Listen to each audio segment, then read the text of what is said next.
एलडीआई शहर के एक बहुत ही शांत दिन पर सब कुछ ऊपर से एकदम नॉर्मल दिख रहा था।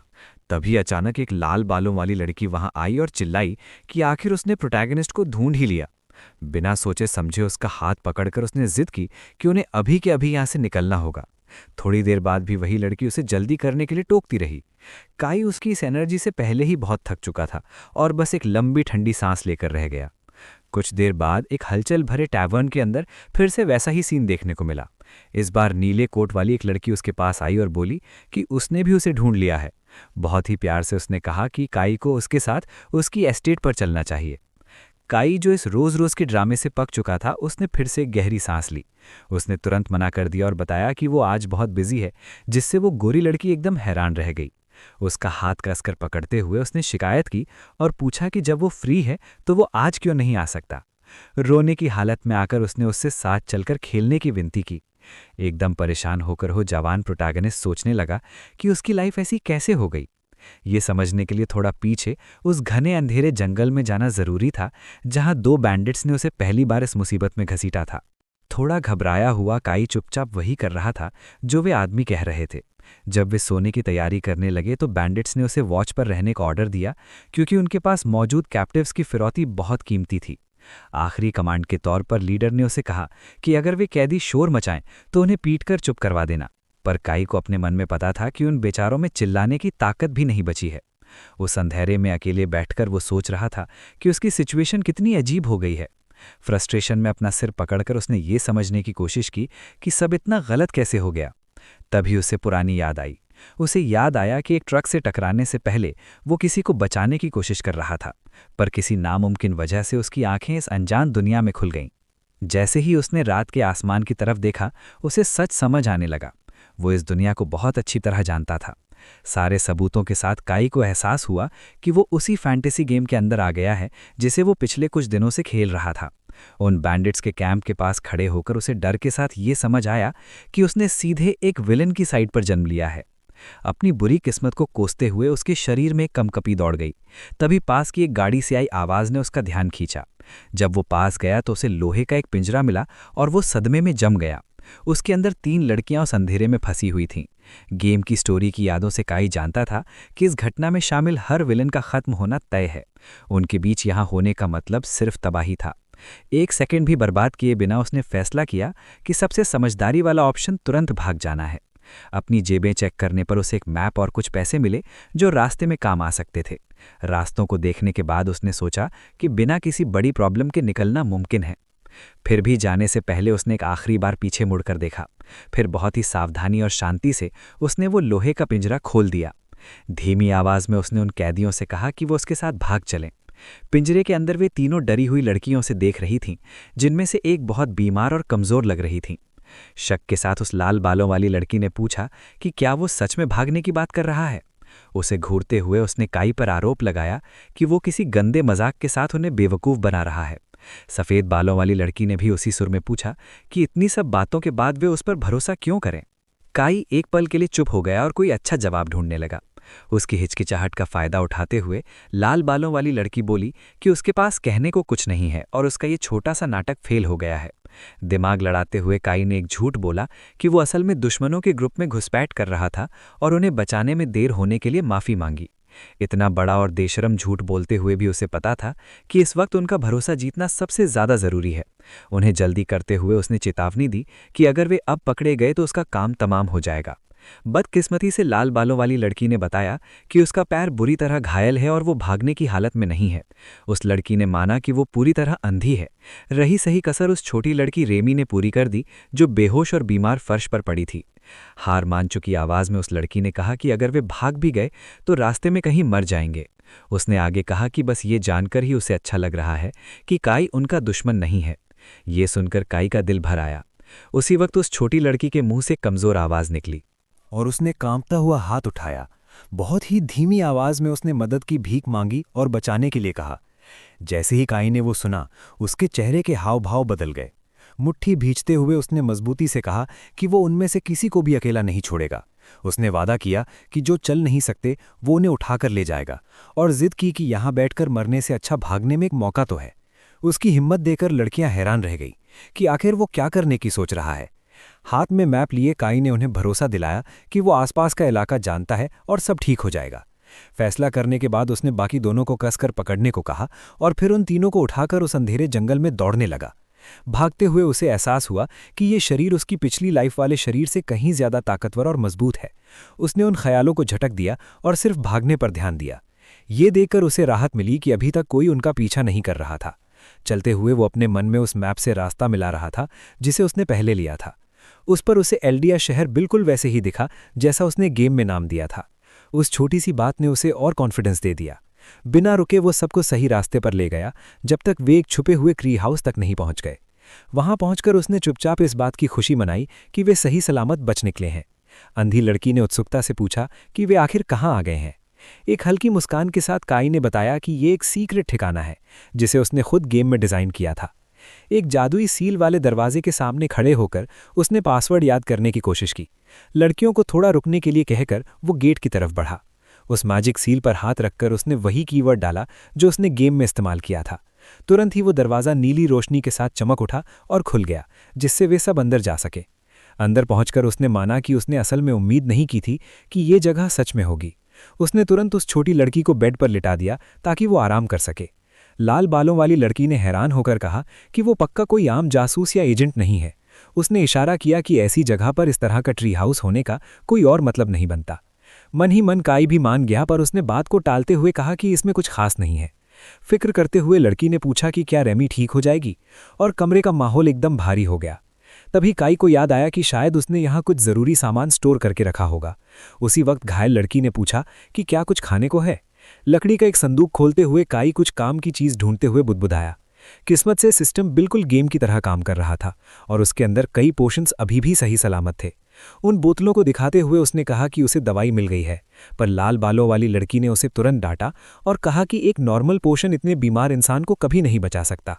शांति से काई ने उसकी तरफ एक चमकती हुई बैंगनी शीशी बढ़ाई। बिना किसी टेंशन के उसने समझाया कि ये कोई साधारण दवाई नहीं है और इसका असर होना चाहिए। उसका रंग देखते ही उस लड़की की आंखें फटी रह गई। साथ ही काई को भी समझ आया कि वो चीज़ काफ़ी रेयर थी और उसे याद आया कि उसने अपनी इन्वेंट्री को कभी फालतू कचरे से नहीं भरा था। गेम में इस पोशन ने चोट से लेकर जहर तक लगभग हर चीज़ ठीक की थी और इसे बनाना बहुत मुश्किल था। हाथ में वो शीशी लिए वे दोनों लड़कियां एकदम दंग रह गईं। काई को धुंधला सा याद आया उस वक्त काई को धुंधला सा याद आया कि उसके पास अभी भी 100 से ज़्यादा ऐसी बोतलें स्टॉक में पड़ी हैं, जिसका सीधा सा मतलब था कि सिर्फ कुछ बोतलें बेचकर ही वो बहुत अमीर बन सकता था। इस बात पर यकीन न कर पाने की वजह से लाल बालों वाली लड़की ने सवाल किया कि वो आखिर है कौन जिसके पास इतनी कीमती चीज़ मौजूद है। काई ने बस एक हल्की मुस्कान के साथ लंबी सांस ली। उसने बहुत ही सपाट लहजे में सलाह दी कि उन सब की भलाई इसी में है कि वे उससे और सवाल न पूछें। ठीक उसके बाद उसने बाकी दोनों लड़कियों को भी वो पोषण पीने के लिए कहा। दूसरी तरफ मुड़ते हुए उसने मजाक में कहा कि उसकी कोई इच्छा नहीं है कि वो 3 लोगों को हर जगह उठाकर घूमता रहे। फिर भी उस गोरी लड़की के लिए ये मानना बहुत मुश्किल था कि वो लेजेंडरी यूनिवर्सल एलिक्सर सच में उसके सामने है। काई ने उसे एक और शीशी थमाई और कंफर्म किया कि उसके पास उसके लिए भी एक है। एक घूंट पीने के बाद वो अंधी लड़की इसके असर से दंग रह गई और उसे अपनी आंखों पर यकीन नहीं हो रहा था। बेड के पास खड़े होकर काई ने उस छोटी लड़की की बहादुरी की तारीफ की और उसे भी सावधानी से वो पोषण पिला दिया। धीरे धीरे वो चमकता हुआ लिक्विड उस बेहोश लड़की के गले से नीचे उतरा। अगले ही पल उसका शरीर एक तेज रोशनी से चमक उठा, जिससे साफ था कि वो इलाज काम कर गया है। मैजिक का इतना जबरदस्त और तुरंत असर देखकर काई ने राहत की सांस ली। जब रेमी ने धीरे से अपनी आंखें खोली तो उसने बहुत ही कमजोर आवाज में उसे थैंक यू कहा। काई ने प्यार से उसे समझाया कि उसे अभी और आराम करना चाहिए, क्योंकि ये पोषण शरीर को तो ठीक कर सकता है पर मन की थकान को नहीं। जैसे ही कमरे की रोशनी कम हुई और वो जादुई चमक गायब हुई, काई ने खाली बोतलें उठाईं और दूसरों की तरफ देखा। उसकी हैरानी का ठिकाना नहीं रहा जब उसने देखा कि लाल बालों वाली लड़की और वो गोरी लड़की दोनों फिर से खड़ी हो गई थीं और पूरी तरह ठीक थीं। उस भविष्यवक्ता को देखते हुए काई पहले से ही अपने रिवॉर्ड के बारे में सोचने लगा था कि उन्हें सही सलामत घर पहुंचाने के बाद वो क्या मांगेगा। पर उसकी सोच तब रुक गई जब वे दोनों लड़कियां दोबारा चल पाने और देख पाने की खुशी में रोने लगीं। काई ने थोड़ा अजीब महसूस करते हुए कहा कि उसे अंदाजा नहीं था कि वे लोग कब से इस तकलीफ को झेल रहे थे। उनकी इज्जत करते हुए उसने उन्हें इस चमत्कार को महसूस करने के लिए थोड़ा स्पेस दिया। अगले दिन जब सब कुछ थोड़ा शांत हुआ तो उनकी बातचीत आगे बढ़ी और काई को पता चला कि उन्हें असल में आलिया शहर से किडनैप किया गया था। उसने तुरंत इशारा किया कि वे अब वहां से 2 शहरों से भी ज्यादा दूर आ चुके हैं। अपना सिर खुजलाते हुए उसने माना कि उन्हें वापस ले जाने में काफी वक्त लगेगा। चिड़चिड़ी होकर उस लाल बालों वाली लड़की ने कहा कि उसे ये प्रॉब्लम अपने साथी बैंडिट्स के सामने रखनी चाहिए, क्योंकि ये सारा तमाशा उन्हीं की गलती की वजह से शुरू हुआ था। परेशान होकर काई ने पूछा कि क्या उनमें से कोई टेलीपोर्टेशन मैजिक का इस्तेमाल करना जानता है। लड़की ने जवाब दिया कि अगर उनमें से कोई भी ऐसा कर पाता तो वे बहुत पहले ही भाग चुकी होती। शर्मिंदा होकर काई धीरे से हंसा और मान गया कि उसका लॉजिक एकदम सही है। चुपके से अपना स्टेटस चेक करते हुए उसने दुख जताया कि वो किसी बड़े कैरेक्टर के बजाय एक लो रैंक वाले हंटर के शरीर में आ गया है, जिसमें कुछ भी खास नहीं है। मैप को देखते हुए उस गोरी लड़की ने समझाया कि पूरे इतिहास में सिर्फ एक ही इंसान था जो टेलीपोर्टेशन मैजिक कर सकता था। अपनी निराशा को छुपाते हुए काई मान गया और जल्दी से बात बदल दी।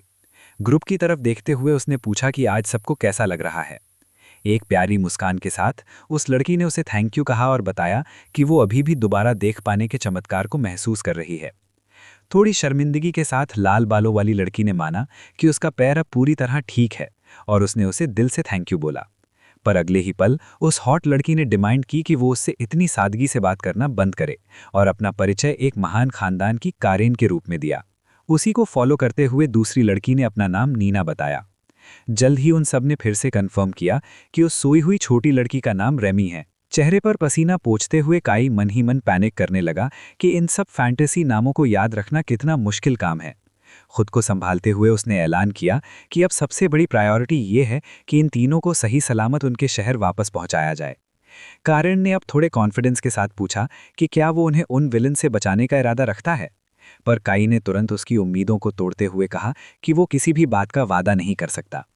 ऐसे ठंडे जवाब से हैरान होकर कारेन भड़क गई और जानना चाहा कि उसने ऐसी बात क्यों कही। एकदम सीरियस होकर काई ने जवाब दिया कि असली लड़ाई में जीत की गारंटी कोई नहीं दे सकता। गहराई में वो किसी भी और से बेहतर समझता था कि ये अब सिर्फ कोई गेम नहीं रह गया है, और इसी वजह से वो खतरनाक लड़ाइयों से हर कीमत पर बचना चाहता था, भले ही वो इस दुनिया के बारे में बहुत कुछ जानता था। अपनी बात को और साफ करने के लिए उसने उन्हें याद दिलाया कि उन्हें नहीं पता कि बाहर कितने दुश्मन हैं या वो कितने ताकतवर हो सकते हैं। अगर वे सबको जिंदा बचाना चाहते हैं तो सबसे ज़रूरी स्ट्रैटेजी यही है कि जब तक मुमकिन हो मुसीबतों से बचा जाए। आखिर में हर किसी के पास एक ही जान है, और अगर वो चली गई तो कुछ भी रीस्टार्ट करने का मौका नहीं मिलेगा।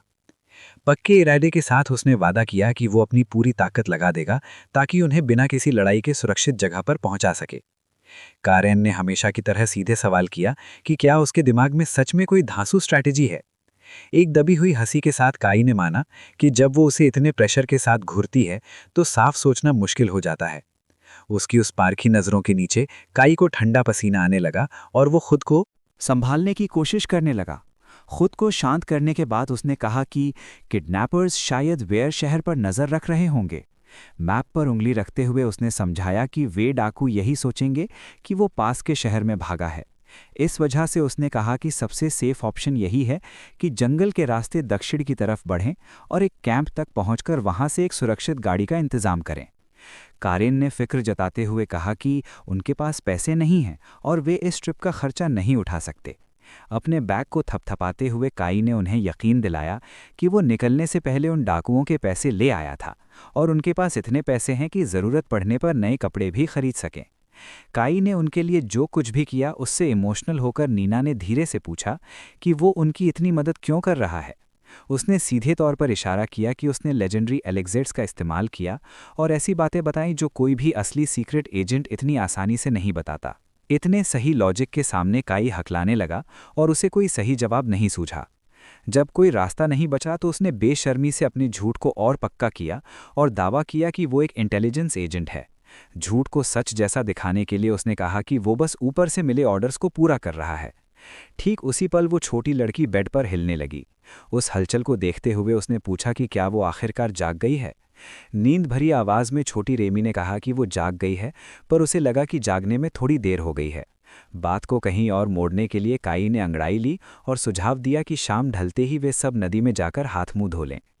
नीना ने तुरंत कहा कि वो प्यूरिफिकेशन मैजिक जानती है और बिना किसी मुश्किल के सबको साफ कर सकती है। हमेशा की तरह प्रैक्टिकल होते हुए काई ने उन्हें वो स्पेल रेमी पर इस्तेमाल करने को कहा, जबकि वो खुद नदी में नहाने चला गया। कारेन को ये तुरंत शक पैदा करने वाला लगा और उसने कमेंट किया कि ये अजीब बात है कि एक सीक्रेट एजेंट को इतना बेसिक स्पेल नहीं पता। अपनी पोल खुलने से बचाने के लिए उसने बहस की कि जादू पर बहुत ज़्यादा भरोसा करना फालतू का ध्यान खींचता है। जल्द ही लड़कियों ने प्यूरिफिकेशन मैजिक से कमरे के अंदर खुद को साफ कर लिया। वहीं दूसरी तरफ उसने नदी में नहाने का आनंद लिया और आखिरकार उसे रिलैक्स करने का मौका मिला। जब सब साफ सुथरे हो गए तो वे आग के पास इकट्ठा हुए और साथ में खाना खाया।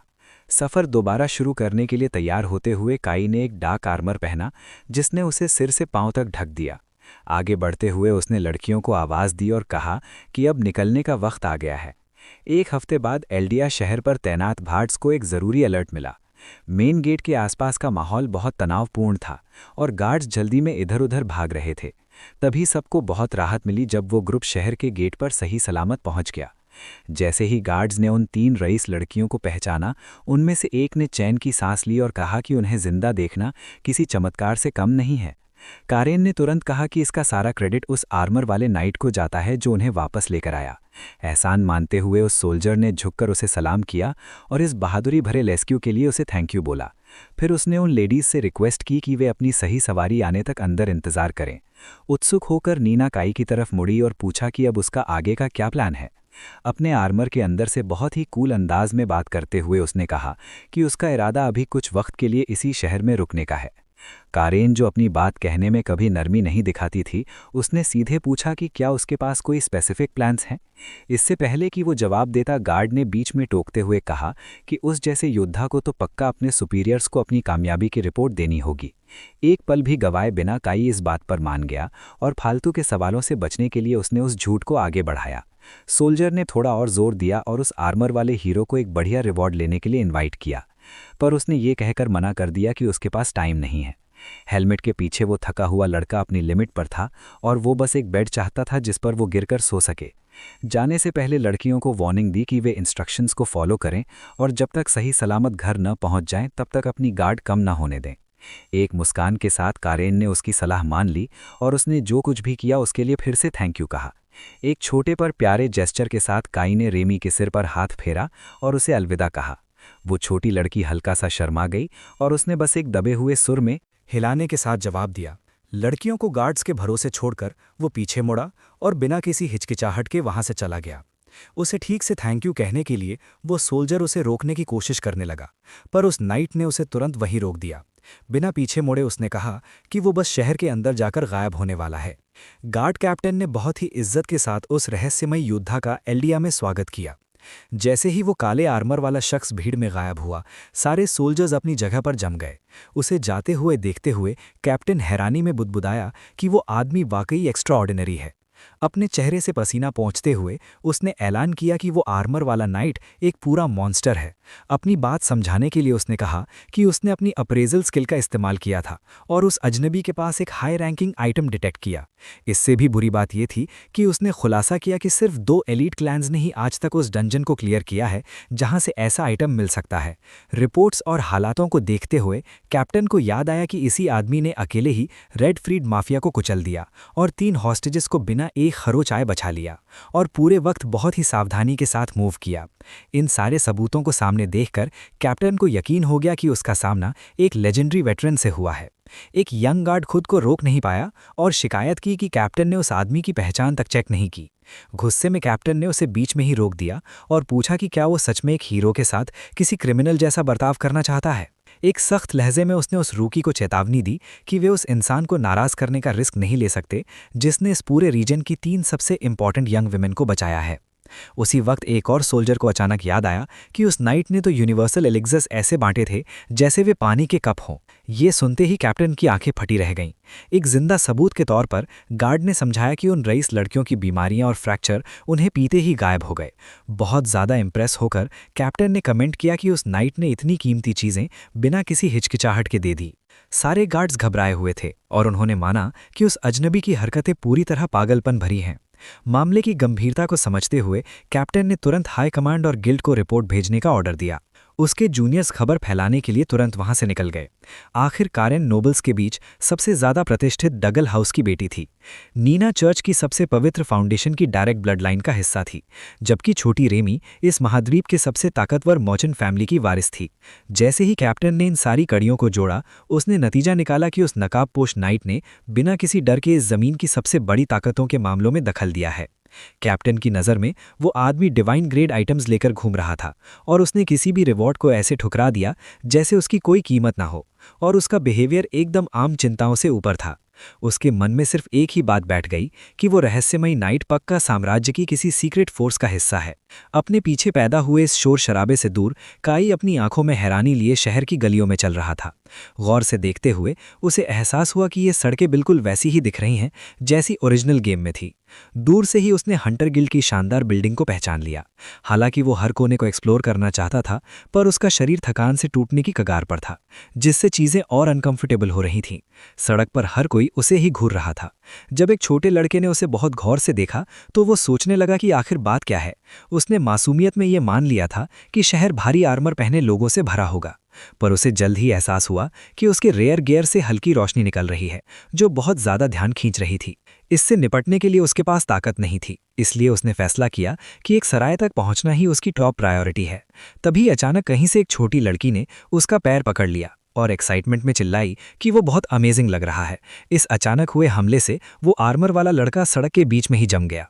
कहीं और एक शानदार हवेली के अंदर राहत की एक चीख गलियारों में गूंज उठी। अपने चेहरे पर आंसुओं के साथ कारेन के पिता ने अपनी बेटी को गले लगा लिया और राहत में सुबकने लगे। पहले से ही सब्र खोती हुई कारेन ने उनसे कहा कि वे शांत हो जाएं, ठीक से सांस लें और खुद को शर्मिंदा करना बंद करें।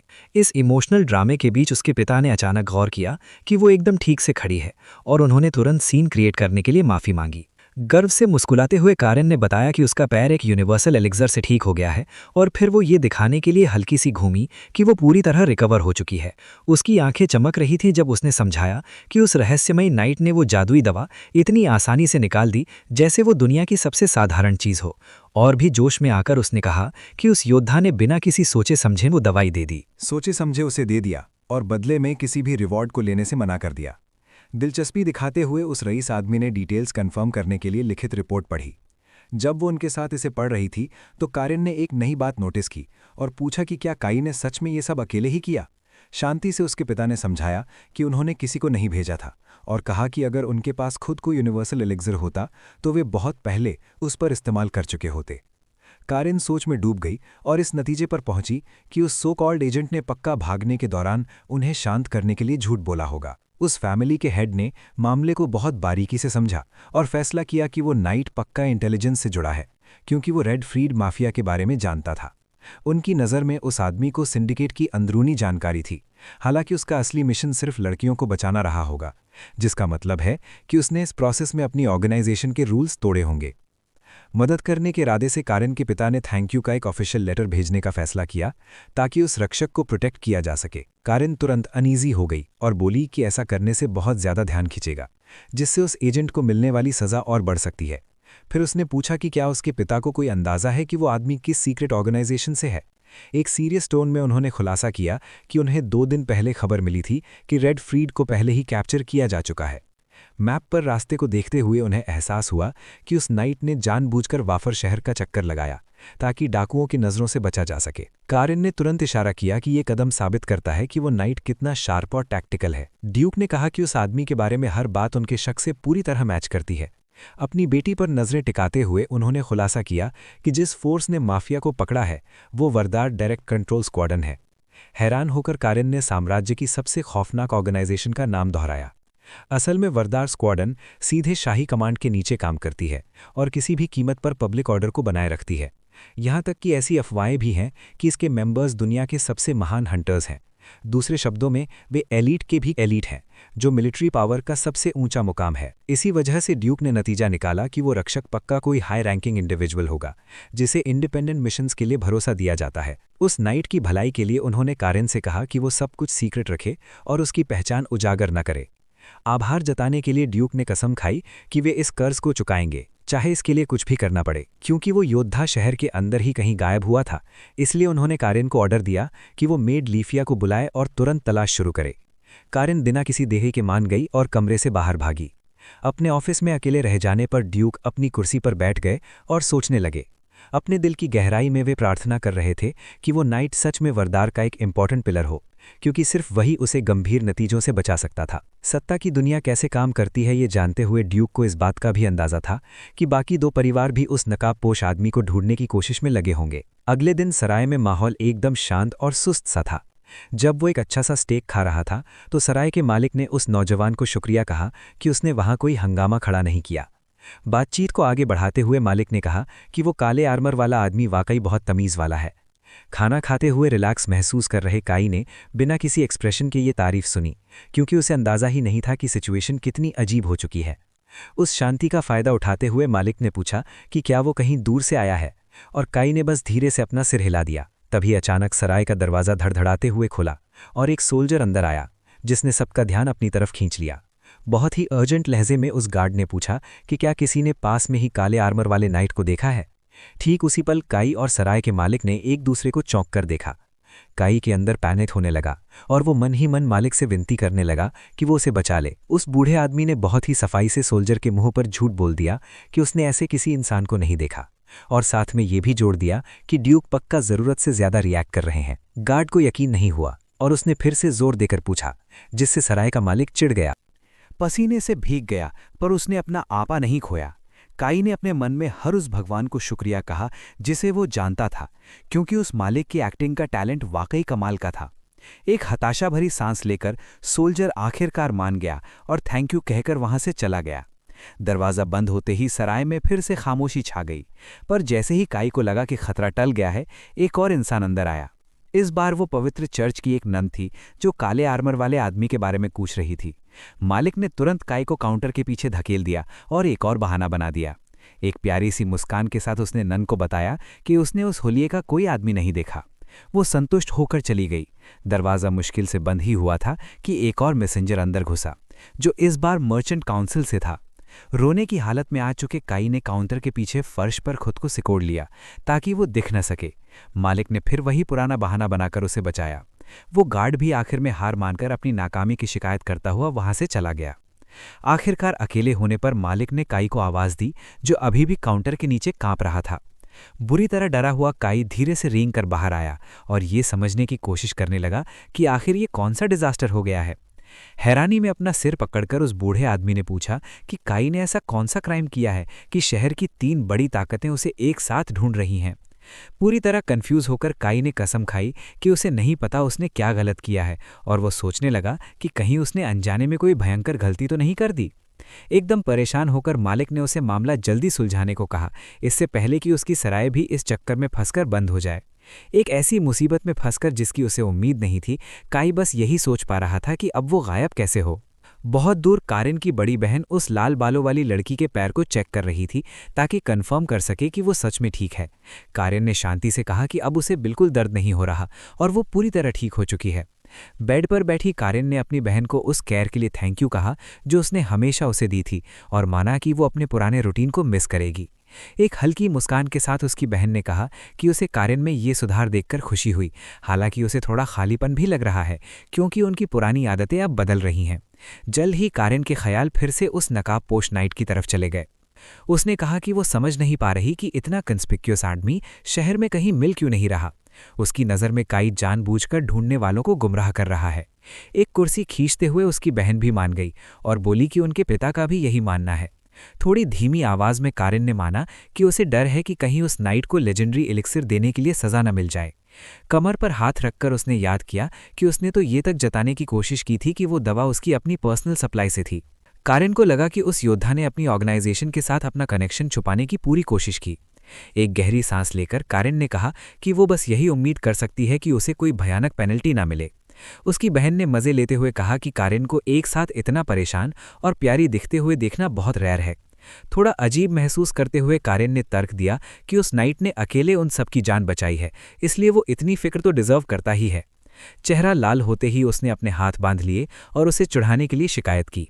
कारिन की नज़र में उस नाइट ने उन्हें बचाने के लिए खुद को सच में खतरे में डाला, भले ही इससे उसकी अपनी ऑर्गेनाइजेशन के साथ उसकी स्थिति खराब हो सकती थी। बात साफ करने के लिए उसने ये भी जोड़ा कि नीना और रेमी की फैमिलीज भी यही महसूस करती हैं। फिर भी कारिन ने जिद की कि वो उस रक्षक के बारे में किसी और से ज्यादा सोच रही है। उसकी बहन तुरंत हंस पड़ी और चिढ़ाया कि ये पक्का प्यार है। दूसरी तरफ सराय में मालिक ने काई को ये कहकर हौसला देने की कोशिश की कि उसने कुछ गलत नहीं किया है। उस तसल्ली के बावजूद सड़कों पर अफवाहें फैलती रहीं और उस ब्लैक नाइट की तलाश और भी तेज हो गई। सिचुएशन को साफ करते हुए उस बूढ़े आदमी ने कहा कि काई के अलावा और कोई वो नकाबपोश आदमी हो ही नहीं सकता। खुद को पूरी तरह फंसा हुआ महसूस करते हुए काई सोचने लगा कि अगर ये अफवाहें सही निकली तो उसे किस तरह की सज़ा मिलेगी। मालिक ने कहा कि सबसे खराब हालत में वे तीनों बड़े परिवार उसे हमेशा के लिए शहर से बाहर निकाल सकते हैं। तरस भरी निगाहों से देखते हुए उसने माना कि काई को छुपाना उसकी ज़मीर पर भारी पड़ रहा है, पर फिर भी उसने सलाह दी कि अब पीछे हटने का कोई मतलब नहीं है। मामला और बिगाड़ने के लिए शहर की काउंसिल ने काई की जानकारी देने पर रिवॉर्ड बढ़ाकर 3 मिलियन कर दिया था। उस नंबर को सुनकर काई के मुंह से निकल गया कि उस मालिक ने अब तक उसे पुलिस के हवाले क्यों नहीं किया। उसकी शक्ल देखकर हंसते हुए मालिक ने समझाया कि वे तीनों परिवार पर्दे के पीछे से चुपचाप काम कर रहे हैं। काई अपना आर्मर फिर से पहन ले, चुपके से बाहर निकल जाए और कम से कम फेस्टिवल का मजा ले ले जब तक वो ले सकता है।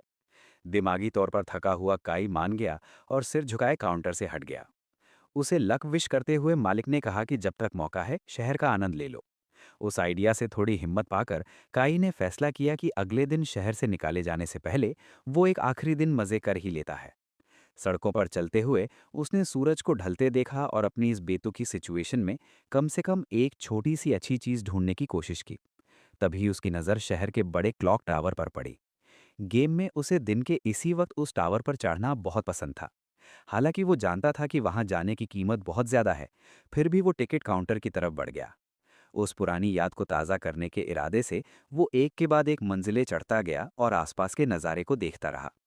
जैसे ही वो टॉप पर पहुंचा, वहां का माहौल हैरानी से भर गया। उस क्लॉक टावर के टॉप को खाली होना चाहिए था, पर वहां पहले से ही कोई था जो चुपचाप नज़ारे का मजा ले रहा था। खुले आसमान के नीचे काले कपड़ों में एक एलिगेंट औरत खड़ी थी, जिसका चेहरा एक रहस्यमयी नकाब के पीछे छुपा था। जैसे ही उसे काई के आने का एहसास हुआ, वो लाल बालों वाली औरत धीरे से उसकी तरफ मुड़ी। एक पल के लिए काई एकदम जम गया। वो उसकी खूबसूरती देखकर पूरी तरह अट्रैक्ट हो गया था। थोड़ा हकलाते हुए वो बस एक सिंपल हेलो ही बोल पाया। बहुत ही शांत शालीनता के साथ उस औरत ने जवाब दिया और टावर के टॉप पर उसका स्वागत किया। उसी पल उसे गेम की एक अफवाह याद आई कि क्लॉक टावर पर एक औरत के साथ एक सीक्रेट मुलाकात होती है। सावधान रहते हुए उसने थोड़ी दूरी बनाए रखी और सोचा कि क्या ये वही इवेंट है। एक कोमल आवाज में उस नकाबपोश औरत ने नज़ारे की तारीफ की और कहा कि ये मन शांत करने के लिए एकदम सही जगह है। उसकी बात से सहमत होते हुए काई ने माना कि ये सीन वाकई बहुत शानदार है। उत्सुक होकर उस औरत ने फिर पूछा कि उसे ऐसी जगह पर क्या खींच लाया है। थोड़ा उदास दिखते हुए उसने कबूल किया कि वो यहाँ इसलिए आया है क्योंकि उसे अपने मन में चल रही कुछ परेशानियों को सुलझाना था। फिर उस औरत ने बात बदली और पूछा कि क्या वो उस काले आर्मर वाले आदमी को जानता है। ये सवाल सुनते ही उसे जोर से निगलना पड़ा और उसके सीने में तुरंत डर बैठ गया कि कहीं उसकी पहचान तो सामने नहीं आ गई। एक घबराहट भरी मुस्कान के साथ उसने बात टाल दी और कमेंट किया कि वो ब्लैक नाइट तो पूरे शहर में चर्चा का विषय बन गया है।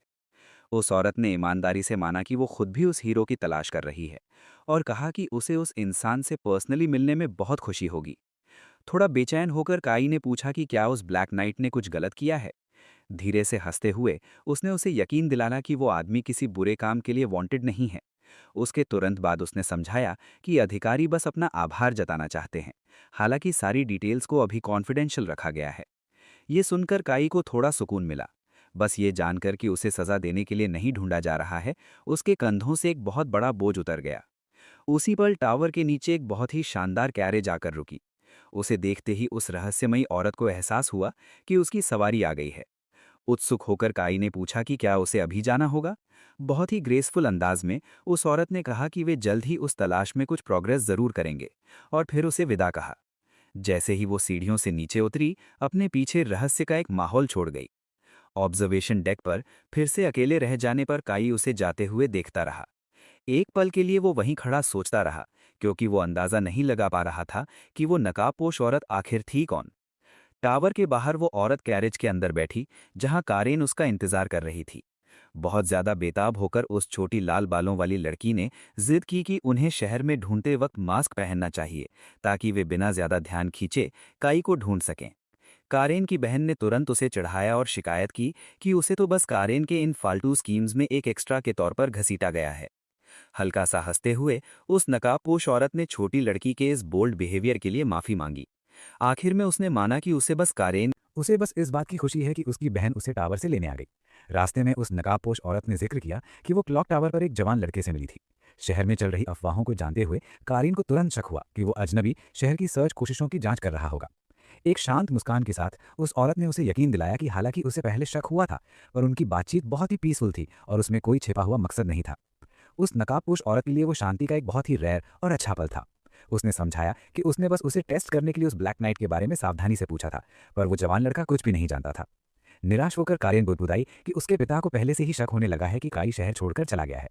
फिर अचानक उस नकाबपोश औरत को टावर वाले उस लड़के की एक खास बात याद आई और कारेन एकदम सुनना पड़ गई। बहुत ज्यादा क्यूरियस होकर उस लड़की ने डिमांड की कि वो आदमी दिखने में कैसा था। उस औरत ने बताया कि वो एक हैंडसम जवान लड़का था जिसकी पर्सनैलिटी बहुत शांत थी और उसके चेहरे के बाईं तरफ एक स्कार था। कारेन तुरंत चिल्लाई कि उस ब्लैक नाइट के चेहरे पर भी ठीक वैसा ही स्कार है। बिना दोबारा सोचे उसने घबराहट में कैरियज की खिड़की खोल दी। ड्राइवर पर चिल्लाते हुए उसने ऑर्डर दिया कि गाड़ी को तुरंत वापस टावर की तरफ घुमाओ। उसके इस रिएक्शन से हैरान होकर उसकी बहन ने पूछा कि क्या वो सच में इतने वाइल्ड कंक्लूजन को लेकर सीरियस है। पर कारेन को इस कनेक्शन से झटका लगा था और उसे एहसास हुआ कि इस बात के बहुत चांस हैं कि टावर वाला वो अजनबी असल में भेष बदलकर आया हुआ काई ही था। इस बात से परेशान होकर कि उसे किसी ने पहले क्यों नहीं बताया, उसने समझाया कि उस कार के बारे में सिर्फ उसे और उसके पिता को पता था। उसकी बहन को जब इस बात की गंभीरता समझ आई तो वो भी सन्नाटे में आ गई। उस सुनसान सड़क पर गाड़ी ने एक बहुत ही शार्प टर्न लिया और तेजी से वापस भागी। रुकते ही दोनों बहनें बाहर निकलीं और क्लॉक टावर की तरफ जितनी तेज हो सके उतनी तेज दौड़ी। उम्मीद के साथ वे प्रार्थना कर रही थीं कि काई के गायब होने से पहले वे ऊपर पहुंच जाएं। जब तक वे वहां पहुंची दोनों की सांसें फूल चुकी थीं, पर कारेन की बदकिस्मती थी कि वो छत अब खाली थी। काई पहले ही जा चुका था। शहर की दूसरी तरफ ट्रेजर हंटर्स गिल्ड का हेडक्वार्टर था। अंदर गिल्ड मास्टर का दिमाग खराब हो रहा था क्योंकि उसके पास अभी भी ब्लैक नाइट की कोई जानकारी नहीं थी। लेटेस्ट रिपोर्ट्स पढ़ते हुए उसने नतीजा निकाला कि वो नकाबपोश आदमी पक्का वर्तार नाम की इंपीरियल फोर्स का मेंबर है। उसके हिसाब से काई ने अकेले ही इस रीजन की 3 सबसे ताकतवर फैमिलीज की बेटियों को बचाया और साथ ही रेड फ्लीट सिंडिकेट को भी कुचल दिया। इस पूरे मामले को देखते हुए गिल्ड लीडर ने इशारा किया कि इतनी ऊंची रैंक वाली नोबल बेटियों को किडनैप करना असल में साम्राज्य पर हमला करने जैसा ही है। ऐसे क्राइसिस को देखते हुए उसने तर्क दिया कि वर्तार का खुद आकर इस मामले को संभालना एकदम सही लगता है। अपनी चिंता को बढ़ाते हुए उसने शिकायत की कि शहर में कोई भी उस नाइट से कांटेक्ट तक नहीं कर पाया है। बेबसी में गिल्ड मास्टर ने अपने जूनियर्स को ऑर्डर दिया कि अगर जरूरत पड़े तो उस आदमी से गलती से टकरा जाना, ताकि कोई तो बातचीत शुरू हो सके। किस्मत का खेल देखो कि वो प्लान भी फेल हो गया, क्योंकि जब एक छोटी लड़की उससे टकराई तो काई ने बस उसे उठाकर खड़ा किया और आगे बढ़ गया। वे जासूस एकदम दंग रह गए और सिवाय उसे थैंक यू कहने और भीड़ में गायब होते देखने के कुछ नहीं कर पाए। हार मानकर गिल्ड मास्टर ने एक ठंडी सांस ली और बस यही चाहा कि वो नाइट और ज्यादा कॉम्प्लिकेशंस पैदा करने से पहले जल्दी से जल्दी कैपिटल वापस चला जाए। तभी अचानक रिसेप्शनिस्ट ने ऑफिस का दरवाजा जोर से खोला। बहुत पैनिक में उसने ऐलान किया कि वो नकाबपोश आदमी अभी गिल्ड के अंदर आया है। ये सोचकर कि ये पक्का कोई मजाक है, मास्टर ने उसे फालतू की बातें बंद करने को कहा, पर जब उसने उसके चेहरे पर वो घबराहट देखी तो उसे एहसास हुआ कि ये सच है। मेन हॉल में उस भारी भरकम काले आर्मर ने वहां मौजूद हर हंटर का ध्यान पहले ही खींच लिया था। गिल्ड मास्टर उस खास मेहमान का स्वागत करने के लिए तुरंत बाहर भागा। उसके पीछे रिसेप्शनिस्ट की हंसी छूटने ही वाली थी कि उसका एटीट्यूड कितनी जल्दी बदल गया। हंटर्स खुद अपनी हंसी रोकने की कोशिश कर रहे थे, क्योंकि उनका हमेशा रफ रहने वाला सुपीरियर अचानक इतना तमीज वाला बन गया था। पसीने में भीगे हुए गिल्ड लीडर ने पूछा कि इतना इंपॉर्टेंट इंसान गिल्ड में क्या करने आया है। अपनी घबराहट को छुपाते हुए काई ने जवाब दिया कि वो बस आसपास एक नजर डालने आया है। मास्टर ने तुरंत बहुत बढ़ा चढ़ाकर उसका स्वागत किया और गिल्ड में आने के लिए उसे थैंक यू बोला। हालांकि मास्टर के दिमाग में उस सिंपल सी बात को लेकर पहले ही बहुत सारी कॉन्स्पिरेसी थ्योरी बनने लगी थी। आसपास एक नजर डालने की बात को उसने एक सीक्रेट जासूसी की तरह लिया। कुछ ही सेकंड में उसने मान लिया कि अपने से इतने ऊपर के इंसान के साथ दिमाग लड़ाने का कोई फायदा नहीं है। छोटे शब्दों में गिल्ड लीडर को यकीन हो गया कि वो एक बहुत ही खतरनाक और शातिर मॉन्स्टर से डील कर रहा है। एक ऐसे इंसान के तौर पर जिसने कभी वर्तार में शामिल होने का सपना देखा था पर कभी उतनी ताकत नहीं पा सका, वो बस उस आइडियल शख्सियत को देखता रहा और अपने बीच का अंतर महसूस करता रहा। अपनी रिस्पेक्टफुल पर्सनैलिटी बनाए रखते हुए उसने उस नकाबपोश योद्धा को अपने ऑफिस में इनवाइट किया अगर वो इस जगह की और जांच करना चाहता हो। काई ने तुरंत इसे मान लिया क्योंकि उसे लगा कि गिल्ड का यही नॉर्मल प्रोसीजर होगा। जैसे ही वे सीढ़ियों से ऊपर चढ़े पूरा हॉल गपशप से गूंज उठा। नीचे टेबल पर बैठे हंटर्स ने थ्योरीज बनाना शुरू कर दिया। उनमें से कईयों के लिए ये सब सिर्फ एक नाटक और बढ़ा चढ़ाकर कही गई अफवाह लग रही थी। फिर भी कुछ लोगों ने नोटिस किया कि उस आदमी का कंपोजर एक आम इंसान के हिसाब से बहुत ज्यादा शांत था। इससे भी बढ़कर वो योद्धा बिना किसी गार्ड के चल रहा था, जैसे कि वो बस हमलावर के पहले वार का इंतजार कर रहा हो। इससे उन्होंने नतीजा निकाला कि इतना रिलैक्स आदमी पक्का इतना ताकतवर होगा कि वो बिना किसी मेहनत के वहां मौजूद किसी को भी खत्म कर सके। पूरे कमरे में एक डर की लहर दौड़ गई। कुछ हंटर्स तो पीछे हट गए क्योंकि उन्हें यकीन था कि करीबी लड़ाई हुई तो पूरा गिल्ड उसके सामने टिक नहीं पाएगा।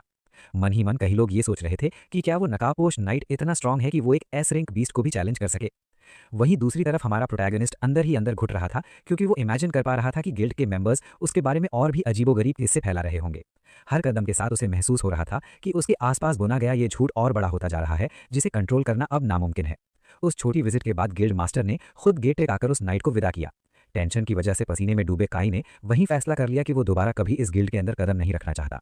मन ही मन भड़ास निकालते हुए उसने सोचा कि उसने तो गिल्ड से कुछ उम्मीद की थी, पर यहाँ तो मामला ही कुछ और निकला। उसने सोचा था कि गिल्ड वाले उससे सवाल जवाब करेंगे, मगर वहां का माहौल बहुत ही अजीब था। सबकी आंखों में वो खौफ और इज्जत देखकर उसकी कंपकपी छूट गई। उसे सबसे ज्यादा हैरानी इस बात से हुई कि गिल्ड मास्टर उसके साथ इतने पोलाइट थे, जबकि ओरिजिनल गेम में तो वो काफी बदतमीज हुआ करते थे। उसे समझ नहीं आ रहा था कि आखिर उसे हंटर्स से ये वीआईपी ट्रीटमेंट मिल कैसे रहा है। खैर, थोड़ी बेचैनी तो थी, पर इस बहाने उसने पूरा सिटी घूम लिया और उसका बोरम भी कम हो गया। उसने फिर से स्ट्रीट पर चलना शुरू किया, पर उसे जल्द ही एहसास हुआ कि इतने फ्लैशी आर्मर में शांति से घूमना नामुमकिन है। तभी उसके ठीक पीछे एक कैरेज आकर रुकी। कैरन तुरंत बाहर कूदी और उसकी तरफ इशारा करते हुए चिल्लाई कि आखिर उसने उसे ढूंढ ही लिया। उस कैरेज पर बना क्रेस्ट देखते ही काय अपनी जगह पर जम गया, क्योंकि वो कैरन के नोबल हाउस का था। कैरन ने चिढ़ते हुए पूछा कि वो इतने दिनों से कहाँ छुपा हुआ था। उसने बस एक तरफ इशारा किया और बता दिया कि वो डाउनटाउन वाले इन में था। ये सुनकर वो दंग रह गई और शिकायत करने लगी कि उस टैवर्न ओनर ने उसके मुंह पर झूठ बोला कि उसने ब्लैक नाइट को नहीं देखा। काय ने एक शरारती स्माइल के साथ माना कि उसने ही इनकीपर से ये छोटा सा फेवर मांगा था। कैरन का चेहरा उतर गया, क्योंकि उसे यकीन नहीं हो रहा था कि एक मामूली टैवर्न कीपर ने उसे बुद्धू बना दिया। बात टालने के लिए उस मास्क्ड मैन ने मजाक किया कि शायद वो छुपने में बहुत एक्सपर्ट है। कैरन झुंझला गई और बोली कि उसे उसके फालतू एक्सक्यूजेज नहीं सुनने। तभी कैरेज के अंदर से एक बहुत ही स्वीट आवाज आई। वो आवाज और बाल देखते ही काय पहचान गया कि ये कौन है। वो क्लॉक टावर वाली लड़की बड़े ग्रेस के साथ बाहर आई और अपना मास्क उतारकर खुद को लीथिया के रूप में इंट्रोड्यूस किया। उसने बहुत ही प्यार से देर होने के लिए माफी मांगी और उन्हें रेस्क्यू करने के लिए फिर से थैंक यू कहा। फिर उसने बड़े आराम से पूछा कि क्या उस नाइट के पास अभी कुछ फ्री टाइम है। काय को लगा कि फिर से कोई मुसीबत आने वाली है, तो उसने सीधे पूछ लिया कि अगर वो ये इन्विटेशन मान ले तो आखिर होगा क्या। कैरन ने झट से जवाब दिया कि उसे बस मैंशन आकर एक फॉर्मल शुक्रिया एक्सेप्ट करना है। काय ने बिना सोचे फौरन मना कर दिया और कहा कि वो बिजी है। उसे सच में डर था कि हाई रैंकिंग नोबल्स के सामने अगर उसे एक भी गलती हुई तो शायद उसे सीधा एग्जीक्यूट ही कर दिया जाएगा। उसकी घबराहट देखकर दोनों बहनें धीरे से मुस्कुरा दी। कैरन उसका रिफ्यूजल मानने के मूड में बिल्कुल नहीं थी। उसने जबरदस्ती उसका हाथ पकड़ा और थोड़ा शर्माते हुए जिद करने लगी कि कम से कम इतना तो उसे करना ही पड़ेगा। उसे लगा कि कम से कम एक बार तो उसे अपने फैमिली को शुक्रिया कहने का मौका देना चाहिए। फिर उसने उसका आर्मर्ड हाथ पकड़ा और उसे खींचते हुए कैरेज की तरफ ले जाने लगी। पूरी तरह हार मानकर काय उस गाड़ी में बैठ गया और खुद को किस्मत के भरोसे छोड़ दिया। रास्ते में कैरन बड़ी संतुष्ट दिख रही थी, क्योंकि आखिरकार उसने उस भागने वाले हीरो को पकड़ ही लिया था। लेकिन काय के नजरिए से देखा जाए तो उसे ये कोई इन्विटेशन नहीं, बल्कि उसे अरेस्ट करके ले जाने जैसा महसूस हो रहा था। लिफिया ने भी अपनी तरफ से शुक्रिया कहा और बताया कि उसकी बहादुरी ने न केवल उनकी जान बचाई, बल्कि उनकी डची की इज्जत भी रख ली। अब जाकर काय को समझ आया कि ये सारा तमाशा आखिर हो क्यों रहा है। फिर कैरन ने उसकी तरफ फिर से उंगली दिखाई और कहा कि अभी भी एक बहुत जरूरी डाउट है जिसे उसे क्लियर करना है। अपने हेलमेट के पीछे छुपा हुआ काय मन ही मन कैरन के इस कड़क और डरावने अंदाज की बुराई करने लगा। थोड़ी ही देर में उस लाल बालों वाली लड़की का सब्र टूट गया और उसने सारा दिखावा छोड़कर फिर से अपने पुराने चिल्लाने वाले और गुस्सैल अवतार में आ गई। उस ब्लैक नाइट ने अपना सिर हिलाया और उससे कहा कि बात को ज्यादा मत खींचो और सीधे बताओ कि आखिर चाहती क्या हो। कैरन सीधे मुद्दे पर आई और पूछा कि क्या उसने बिना किसी वजह के रेस्क्यू के दौरान लेजेंडरी पोशंस की पूरी दौलत बर्बाद कर दी थी। वो काफी गिल्ट में थी और उसने माना कि उसे लगा था कि शायद वो शहर छोड़कर भाग गया है, क्योंकि अपनी ऑर्गेनाइजेशन के साथ उसका कोई लफड़ा हो गया होगा। योद्धा ने उसे भरोसा दिलाते हुए कहा कि वो सारी आइटम्स उसकी अपनी थी और इसमें कोई प्रॉब्लम वाली बात नहीं है। ये सुनकर लिफिया की आंखें फटी रह गईं, क्योंकि उसे यकीन हो गया कि वो पोशंस वाकई में असली थे। कैरन को अभी भी चिंता थी, तो उसने पूछा कि क्या इतना बड़ा खजाना अपने पास रखना डेंजरस नहीं है। उसने घबराते हुए काय पर दबाव डाला कि वो साफ तौर पर समझाए कि उसे ये सब चीजें मिली कहां से हैं। हेलमेट के अंदर काय के हाथ पांव फूल गए, क्योंकि उसे समझ नहीं आ रहा था कि इस कॉन्वर्सेशन से बचने के लिए क्या बहाना बनाए। जब उसे कोई रास्ता नहीं दिखा तो उसने सोचा कि इन दोनों बहनों को यकीन दिलाना ही पड़ेगा कि सब कुछ कंट्रोल में है। आखिर में उसने कह दिया कि उसे कोई पछतावा नहीं है और सबसे जरूरी बात सिर्फ ये है कि उसका पैर अब ठीक हो चुका है। फिर एक शांत और बहुत ही चार्मिंग आवाज में कैरन से कहा कि उसे बस अपनी लाइफ एंजॉय करनी चाहिए और उसकी मुसीबतों को उसी पर छोड़ देना चाहिए। वो छोटी लड़की एकदम से शर्म से लाल हो गई और कैरेज में सन्नाटा छा गया। लिफिया भी बहुत ज्यादा इंप्रेस हुई और उसने उसकी इस काइंडनेस के लिए फिर से थैंक यू कहा। माहौल को थोड़ा बदलने के लिए काई ने अपनी उंगली उठाई और बोला कि वो एक छोटा सा फेवर मांगना चाहता है। दोनों बहनों ने तुरंत अपनी नजरें उस पर टिका दी और बड़े ध्यान से सुनने लगी कि ये मिस्टीरियस रिक्वेस्ट आखिर क्या होगी। बाहर वो आलीशान कैरेज शहर की सड़कों से होता हुआ सीधे ड्यू के मैंशन की तरफ बढ़ रहा था। तभी उस नाइट ने बड़ी सीरियसनेस के साथ पूछा। उसने उन दोनों से कहा कि अगर वो गलती से उनके पिता के सामने थोड़े बदतमीजी से पेश आए तो वो दोनों उसे संभाल लें। कैरन की आंखें हैरानी से फटी रह गईं, क्योंकि उसे समझ नहीं आ रहा था कि उसके जैसा इंसान इतनी मामूली से बात क्यों पूछेगा। एकदम शौक में उसने चिल्लाकर कहा कि उसने एक लेजेंडरी पोशन ऐसे ही दे दिया और बदले में पैसे तक नहीं मांगे। अपनी बात सही साबित करने के लिए उसने झूठ बोल दिया कि वो बस एक मामूली कॉमनर है जिसे नोबल्स को गुस्सा दिलाने से बहुत डर लगता है। मन ही मन उसे अच्छे से पता था कि जिंदा रहना और एग्जीक्यूशन से बचना ही उसके लिए सबसे बड़ा रिवॉर्ड होगा। एक पल के लिए दोनों बहनों ने एक दूसरे की तरफ देखा, जैसे वो उसके इस कमजोर बहाने के बारे में सोच रही हों। लिफिया को लगा कि जो इंसान खुद को इतने अच्छे से संभाल रहा है, उसका ऐसे डर के पीछे छुपना बहुत सस्पिशियस है। जिस तरह से उसने असली बात को टाला, उससे वो समझ गई कि ये बहाना बहुत बेकार था, जैसे वो बस चाहता हो कि वो बिना गहराई में जाए इसे मान ले। फिर भी वो मान गई और वादा किया कि अगर जरूरत पड़ी तो वो उसकी मदद जरूर करेगी। कैरन ने अपने हाथ मोड़े और जिद करते हुए कहा कि उसके पिता उस आदमी पर कभी गुस्सा नहीं होंगे जिसने उनकी फैमिली को बचाया है। लिफिया ने भी बड़े प्यार से वादा किया कि मीटिंग के दौरान वो उसकी हर गलती पर पर्दा डाल देगी। फिर मजाक उड़ाते हुए कैरन ने पूछा कि क्या उसका इरादा पूरे समय वो हेलमेट पहने रहने का ही है। अपनी गर्दन के पीछे हाथ रखते हुए उस नाइट ने माना कि अपना चेहरा ना दिखाना बदतमीजी होगी। कैरन हंसी और साफ किया कि उसे उसके आर्मर से कोई दिक्कत नहीं है, पर वो बिना किसी प्रोटेक्शन के उसका चेहरा देखना चाहती है। जैसे ही ये बात उसके मुंह से निकली, वो शर्म से पूरी लाल हो गई। लिफिया ने तुरंत उसे डांटा कि वो इतनी बेशर्म और डायरेक्ट कैसे हो सकती है। बहनों के बीच की इस छोटी सी बहस को देखकर काई बस चुपचाप बैठा रहा। दूसरी तरफ लिफिया ने अपनी छोटी बहन और अपने सेवियर के बीच इस प्यारी सी बातचीत को देखकर धीरे से स्माइल किया। उसके दिल में उस मास्क कॉरियर के लिए इज्जत और बढ़ गई थी और उसे लगा कि वो अब तक का सबसे सच्चा और ऑनरेबल इंसान है। उसे लगा कि आर्मर के अंदर छुपा वो डरपोक कॉमनर वाला बहाना सिर्फ एक दिखावा है, ताकि वो किसी सीक्रेट इंपीरियल ऑर्गेनाइजेशन वाली अपनी पहचान छुपा सके। इतनी ताकत होने के बावजूद ऐसी सादगी देकर उसे अपनी छोटी बहन पर जरा भी गुस्सा नहीं आया कि वो उसके जादू में खो गई है। लिफिया के अपने एक्सपीरियंस के हिसाब से एक हीरो जितना ज्यादा फेमस होता है, वो उतना ही घमंडी और एरोगेंट हो जाता है। इससे भी बुरा ये कि ऐसे लोगों के आसपास रहने वाले लोग जलन और लालच से भर जाते हैं। अक्सर वॉरियर्स को जब भी मौका मिलता है, वो अपने सोने, रुतबे और पावर का दिखावा करते हैं, मगर उसके सामने बैठा ये आदमी एक खतरनाक माफिया से लड़ गया और नोबल बेटियों को बचा लिया, पर फिर भी वो इतना हम्बल और शांत है। इसी वजह से उसे महसूस हुआ कि उसकी फैमिली अब उसके कर्ज के नीचे दब चुकी है, वो कर्ज जिसे कभी पूरी तरह चुकाया नहीं जा सकता था। उसे सबसे ज्यादा ये बात पसंद आई कि उसने कभी भी उनकी कमजोरी का एडवांटेज उठाने की कोशिश नहीं की। उस अजीब सी टेंशन को कम करने के लिए कैरन ने माना कि उसे इस विजिट को लेकर सच में घबराहट महसूस हो रही है। मौका मिलते ही नाइट ने उसे चिढ़ाते हुए कहा कि अगर वो इतनी आसानी से नर्वस हो रही है तो वो उतनी कूल नहीं है जितना वो नाटक करती है। कैरन ने तुरंत उसकी तरफ उंगली उठाई और चिल्लाई कि वो डरी हुई नहीं है, बल्कि तैयारियों की वजह से थोड़ी टेंस्ड है। लिफिया अपनी छोटी बहन के इस बर्ताव पर दिल खोल कर हंसी और उसे ये पूरा सीन बहुत मजेदार लगा। उसकी नज़र में उस सीक्रेट नाइट ने जानबूझकर कैरन को उकसाया था ताकि वो रिलैक्स महसूस कर सके। ड्यू की बेटी होने के नाते कैरन हमेशा फेक स्माइल्स, साजिश करने वाले नोबल्स और बोरिंग पॉलिटिशियन से घिरी रहती थी। स्टेटस की इस खेल की वजह से बहुत सी नोबल गर्ल्स ने सोशल गैदरिंग्स में उसे दूरी बना रखी थी। हालात अब और ख़राब हो गए जब ज़्यादातर यंग मैन ने उसे केवल एक फ्यूचर पॉलिटिकल मैरिज के तौर पर देखा और उसके करीब आए। नतीजा ये हुआ कि कैरन का कभी कोई ऐसा सच्चा दोस्त नहीं बना जिसके साथ वो अपनी उम्र की एक ऑर्डिनरी गर्ल की तरह रह सके। आखिर में बाकी नोबल्स अपनी नज़रें फेर कर आगे बढ़ जाते थे, जैसे उन्हें उसका अकेलापन दिखता ही ना हो। यही वजह थी कि लिफिया को यह देखकर बहुत खुशी हुई कि काय कितनी पेशेंस और ह्यूमर के साथ उसकी बहन की हरकतों को झेल रहा है। सफ़र की धीमी रफ्तार अब और बर्दाश्त नहीं हो रही थी, इसलिए कैरन ने अपनी बहन का हाथ पकड़ा और जिद की कि वे जल्दी मैंशन वापस चलें। पास ही चुपचाप बैठे काय ने एक ठंडी सांस भरी और उन दोनों बहनों को एक नया तूफान खड़ा करते हुए देखता रहा। लीफिया के दिमाग में ये बात चल रही थी कि उसने अपनी ताकत छुपाकर इस कैरेज में बैठना सिर्फ इसलिए मंजूर किया ताकि ड्यूक की फैमिली की इज्जत कम न हो। इसके ऊपर उसने एक ऐसी मेडिसिन दे दी जो पूरे सिटीज खरीदने की हैसियत रखती थी और बदले में एक कॉइन तक नहीं मांगा। वो नोबल वुमन पूरी तरह से उसकी तरफ अट्रैक्ट हो गई थी और उसे शक था कि दुनिया में कोई और आदमी इतना साफ दिल का होगा। अपने गालों पर आती लालिमा के साथ उसने अभी से ऐसे आदमी को अपनी फैमिली के करीब रखने के तरीके सोचना शुरू कर दिया था। फिर थोड़ा प्रैक्टिकल होकर लीफिया ने पूछा कि वो नाइट कब तक इस सिटी में रुकने का इरादा रखता है। अपनी वही पुरानी रिलैक्स्ड चार्म के साथ उसने शहर की तारीफ की और कहा कि उसका रुकना पूरी तरह उसके मूड पर डिपेंड करता है। लीफिया के लिए उस गोलमोल जवाब ने बस इस बात को कंफर्म कर दिया कि उसके सारे मूवमेंट्स पीछे बैठी ऑर्गेनाइजेशन के सीक्रेट मिशंस के हिसाब से तय होते हैं। इस बारे में सोचते हुए उसे लगा कि जब तक उसके जैसा नाइट साए में रहकर लड़ रहा है तब तक पूरा एम्पायर सुरक्षित रहेगा। उसके ख्यालों में खोई हुई वो सोचने लगी कि क्या उसे शहर में रोककर रखना उसका स्वार्थ होगा। गहराई में उसे एहसास हुआ कि कैरन की उसके लिए मजबूत फीलिंग्स धीरे धीरे उस पर भी असर डाल रही थी, उस आने वाले तूफान से बेखबर जो उसने खड़ा कर दिया था।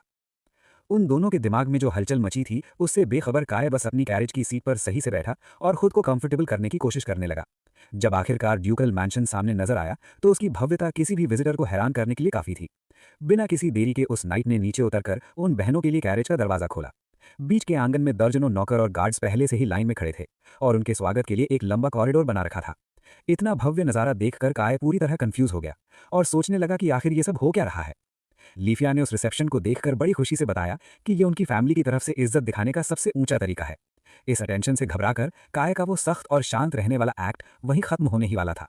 अपनी घबराहट छुपाते हुए उसने चेतावनी दी कि इतना तामझाम बस फालतू की अटेंशन ही खींचेगा। एक कॉन्फिडेंट स्माइल के साथ लीफिया ने जवाब दिया कि अगर किसी को इसमें कोई गलती नजर आती है तो उसे हाउस होल्ड गार्ड्स को जवाब देना होगा। थूक गटकते हुए काय ने उस सेरेमनियल एस्कॉर्ट को स्वीकार कर लिया। पर मन ही मन उसे डर लग रहा था कि अगर किसी ने सही से इज्जत नहीं दिखाई तो उसका क्या होगा। नोबल सोसाइटी के जालिम लॉजिक के हिसाब से उसे समझ आ गया था कि ऐसे स्वागत को मना करना उसे स्वीकार करने से कहीं ज्यादा डेंजरस हो सकता है। फिर अचानक ही हेड मेड और गार्ड्स के कैप्टन ने पत्थर के फर्श पर घुटने टेक दिए। अपना सिर झुकाकर उन्होंने ऐलान किया कि मैंशन में इस ब्लैक हीरो का स्वागत करना उनके लिए सम्मान की बात है। एक पल बाद उस बुजुर्ग हाउसकीपर ने खड़े होकर बड़े सम्मान से बताया कि उनके मास्टर्स पहले से ही मेन हॉल में इंतजार कर रहे हैं। बड़े ग्रेस के साथ झुककर लीफिया ने स्टाफ को शुक्रिया कहा और बताया कि वो और कैरन पहले कपड़े बदलेंगी। हल्के मजाक में उसने आगे कहा कि वो दूसरे कमरे में इंतजार करेगी ताकि अगर उस नाइट को वैसी छोटी मदद चाहिए हो जिसका वादा उन्होंने पहले किया था तो वो हाजिर रहे। कैरन ने भी बड़ी सीरियसनेस के साथ सर हिलाया और कहा कि अगर चीजें बिगड़ी तो वो तुरंत एक्शन लेगी। एंट्रेंस पर गार्ड्स के साथ अकेला छूटते ही काय को फिर से पसीना आने लगा। अगले ही पल कैप्टन उसके पास आया और खुद उसे गाइड करने का ऑफर दिया। पूरी कर्टेसी के साथ उस सैनिक ने पूछा कि क्या मैंशन के अंदर जाते समय सेफ्टी के लिए वो उस योद्धा की ब्लैक स्वॉर्ड पकड़ सकता है। इतनी जल्दी अपना हथियार सौंपते देख कैप्टन सच में हैरान रह गया और उसने पूछा कि क्या वो नाइट वाकई में श्योर है। बात को कैजुअल रखने की कोशिश करते हुए काय ने कहा कि किसी नोबल के घर के अंदर अपना हथियार हटा देना एकदम नॉर्मल बात है। फिर एक ऐसे अंदाज में जो दिलासा देने के लिए बहुत ज्यादा सच्चा था उसने आगे कहा कि असल में वो तलवार के साथ लड़ने के मुकाबले बिना तलवार के कहीं ज्यादा डेंजरस है। ये सुनकर नौकर की आंखें फटी की फटी रह गईं। कैप्टन ने डर के मारे अपना थूक गटका क्योंकि उसे समझ आ गया कि ये बात कितनी खतरनाक थी। हालांकि हेलमेट के नीचे काय जरा भी बढ़ा चढ़ाकर नहीं बोल रहा था और उसने ये बात पूरी सीरियसनेस के साथ कही थी। जब वो इस गेम में एक प्लेयर था तब उसे एक ऐसी बॉडी में रीइंकारनेटेड किया गया था जिसकी फिजिकल कैपेबिलिटीज बहुत ही भयानक थीं। उसके रिफ्लेक्सेस इतने तेज थे कि अक्सर हथियार उसकी मूवमेंट्स के रिदम के बीच में आ जाते थे। इसी वजह से उसे सच में ऐसा लगता था कि दुश्मनों को खत्म करने के लिए किसी ब्लेड के मुकाबले उसके खाली हाथ कहीं ज्यादा बेहतर हैं। लेकिन उस कैप्टन को ये सब बातें कहाँ पता थीं। उसके लिए तो वो अजनबी किसी इंसान जैसा नहीं बल्कि मौत के किसी डार्क लॉर्ड जैसा लग रहा था। आगे बढ़ते हुए वो पुरानी मेड उस आर्मर्ड मॉन्स्टर को मैंशन के कॉरिडोर से ले गई। जब वो आखिरकार मेन हॉल के दरवाजे के सामने रुका तो काय को महसूस हुआ कि उसका दिल सीने के अंदर जोर जोर से धड़क रहा है। डोरनॉब पर हाथ रखते हुए उसने चुपचाप दुआ मांगी कि ये मीटिंग जल्दी खत्म हो जाए और कोई खून खराबा ना हो। इस बीच आंगन में खड़ा वो कैप्टन अपने हाथों में मौजूद उस ब्लैक स्वॉर्ड को एक टक देखे जा रहा था। गेम सिस्टम के हिसाब से वो डिवाइन ब्लेड कभी टूट नहीं सकती थी और किसी भी चीज को चीरने की ताकत रखती थी। मौके का फायदा उठाते हुए कैप्टन ने मजाक में कैरन से कहा कि वो उसकी सुपरविजन में इसे पकड़कर देख सकती है। वो छोटी लाल बालों वाली लड़की किसी तूफान की तरह भागती हुई आई। हद से ज्यादा एक्साइटेड होकर वो उसकी तरफ लगभग कूद ही पड़ी क्योंकि वो अपने सेवियर के उस लेजेंडरी वेपन को खुद चेक करना चाहती थी। पूरी तरह से आकर्षित होकर वो चमकती आंखों से उस पॉलिश्ड ब्लैक मेटल को देखने लगी। जोश में आकर उसने जिद की कि कैप्टन उसे फौरन वो तलवार ठीक से दिखाए। उसका उत्साह देखकर वो सैनिक मुस्कुरा दिया और उसने वो ब्लेड उसके सामने की जो किसी तराशे हुए ज्वेल की तरह चमक रही थी। कैरन ने अपना सिर घुमाया और कमेंट किया कि ये तलवार इतनी खूबसूरत है कि यकीन करना मुश्किल है कि ये किसी रियल बैटल में टिक पाएगी। कैप्टन ने भी उसकी बात मानी और कहा कि ये किसी हथियार से ज्यादा एक वर्क ऑफ आर्ट लग रही है। सूरज की रोशनी में वो ब्लैक मेटल इतना चमक रहा था कि वो दोनों पल भर के लिए हिप्नोटाइज हो गए। अपने चिन पर हाथ रखकर लिथिया सोचने लगी कि अगर वो योद्धा हथियारों पर डिपेंड नहीं करता तो आखिर उसका कॉम्बैट स्टाइल क्या होगा। उसके ख्याल से वो अजनबी कोई मास्टर टेक्नीशियन होगा जो ब्रूट फोर्स के बजाय स्पीड और प्रिसीजन को ज्यादा अहमियत देता है। इसी चर्चा में खोई हुई कैरन ने उस डिवाइन स्वॉर्ड को पकड़ने के लिए हाथ बढ़ाया। ठीक उसी पल उस हथियार के अविश्वसनीय वेट ने उसे चौंका दिया। जैसे ही वो आगे की तरफ झुकी कैप्टन उसे पकड़ने के लिए लपका। उसे कंट्रोल करने की ताकत न होने की वजह से उस छोटी नोबल ने अपना बैलेंस खो दिया और वो ब्लेड उसके हाथों से फिसलकर सीधे पत्थर के आंगन की तरफ जा गिरी। उसने पत्थर को इतनी आसानी से काट दिया जैसे मक्खन में गर्म चाकू चल रहा हो। उस क्लीन कट की आवाज सुनकर पूरा आंगन सन्नाटे में डूब गया। कैरन बिना कुछ बोले बस उस नतीजे को देखती रह गई। वो ये समझ ही नहीं पा रही थी कि अभी उसे क्या हो गया।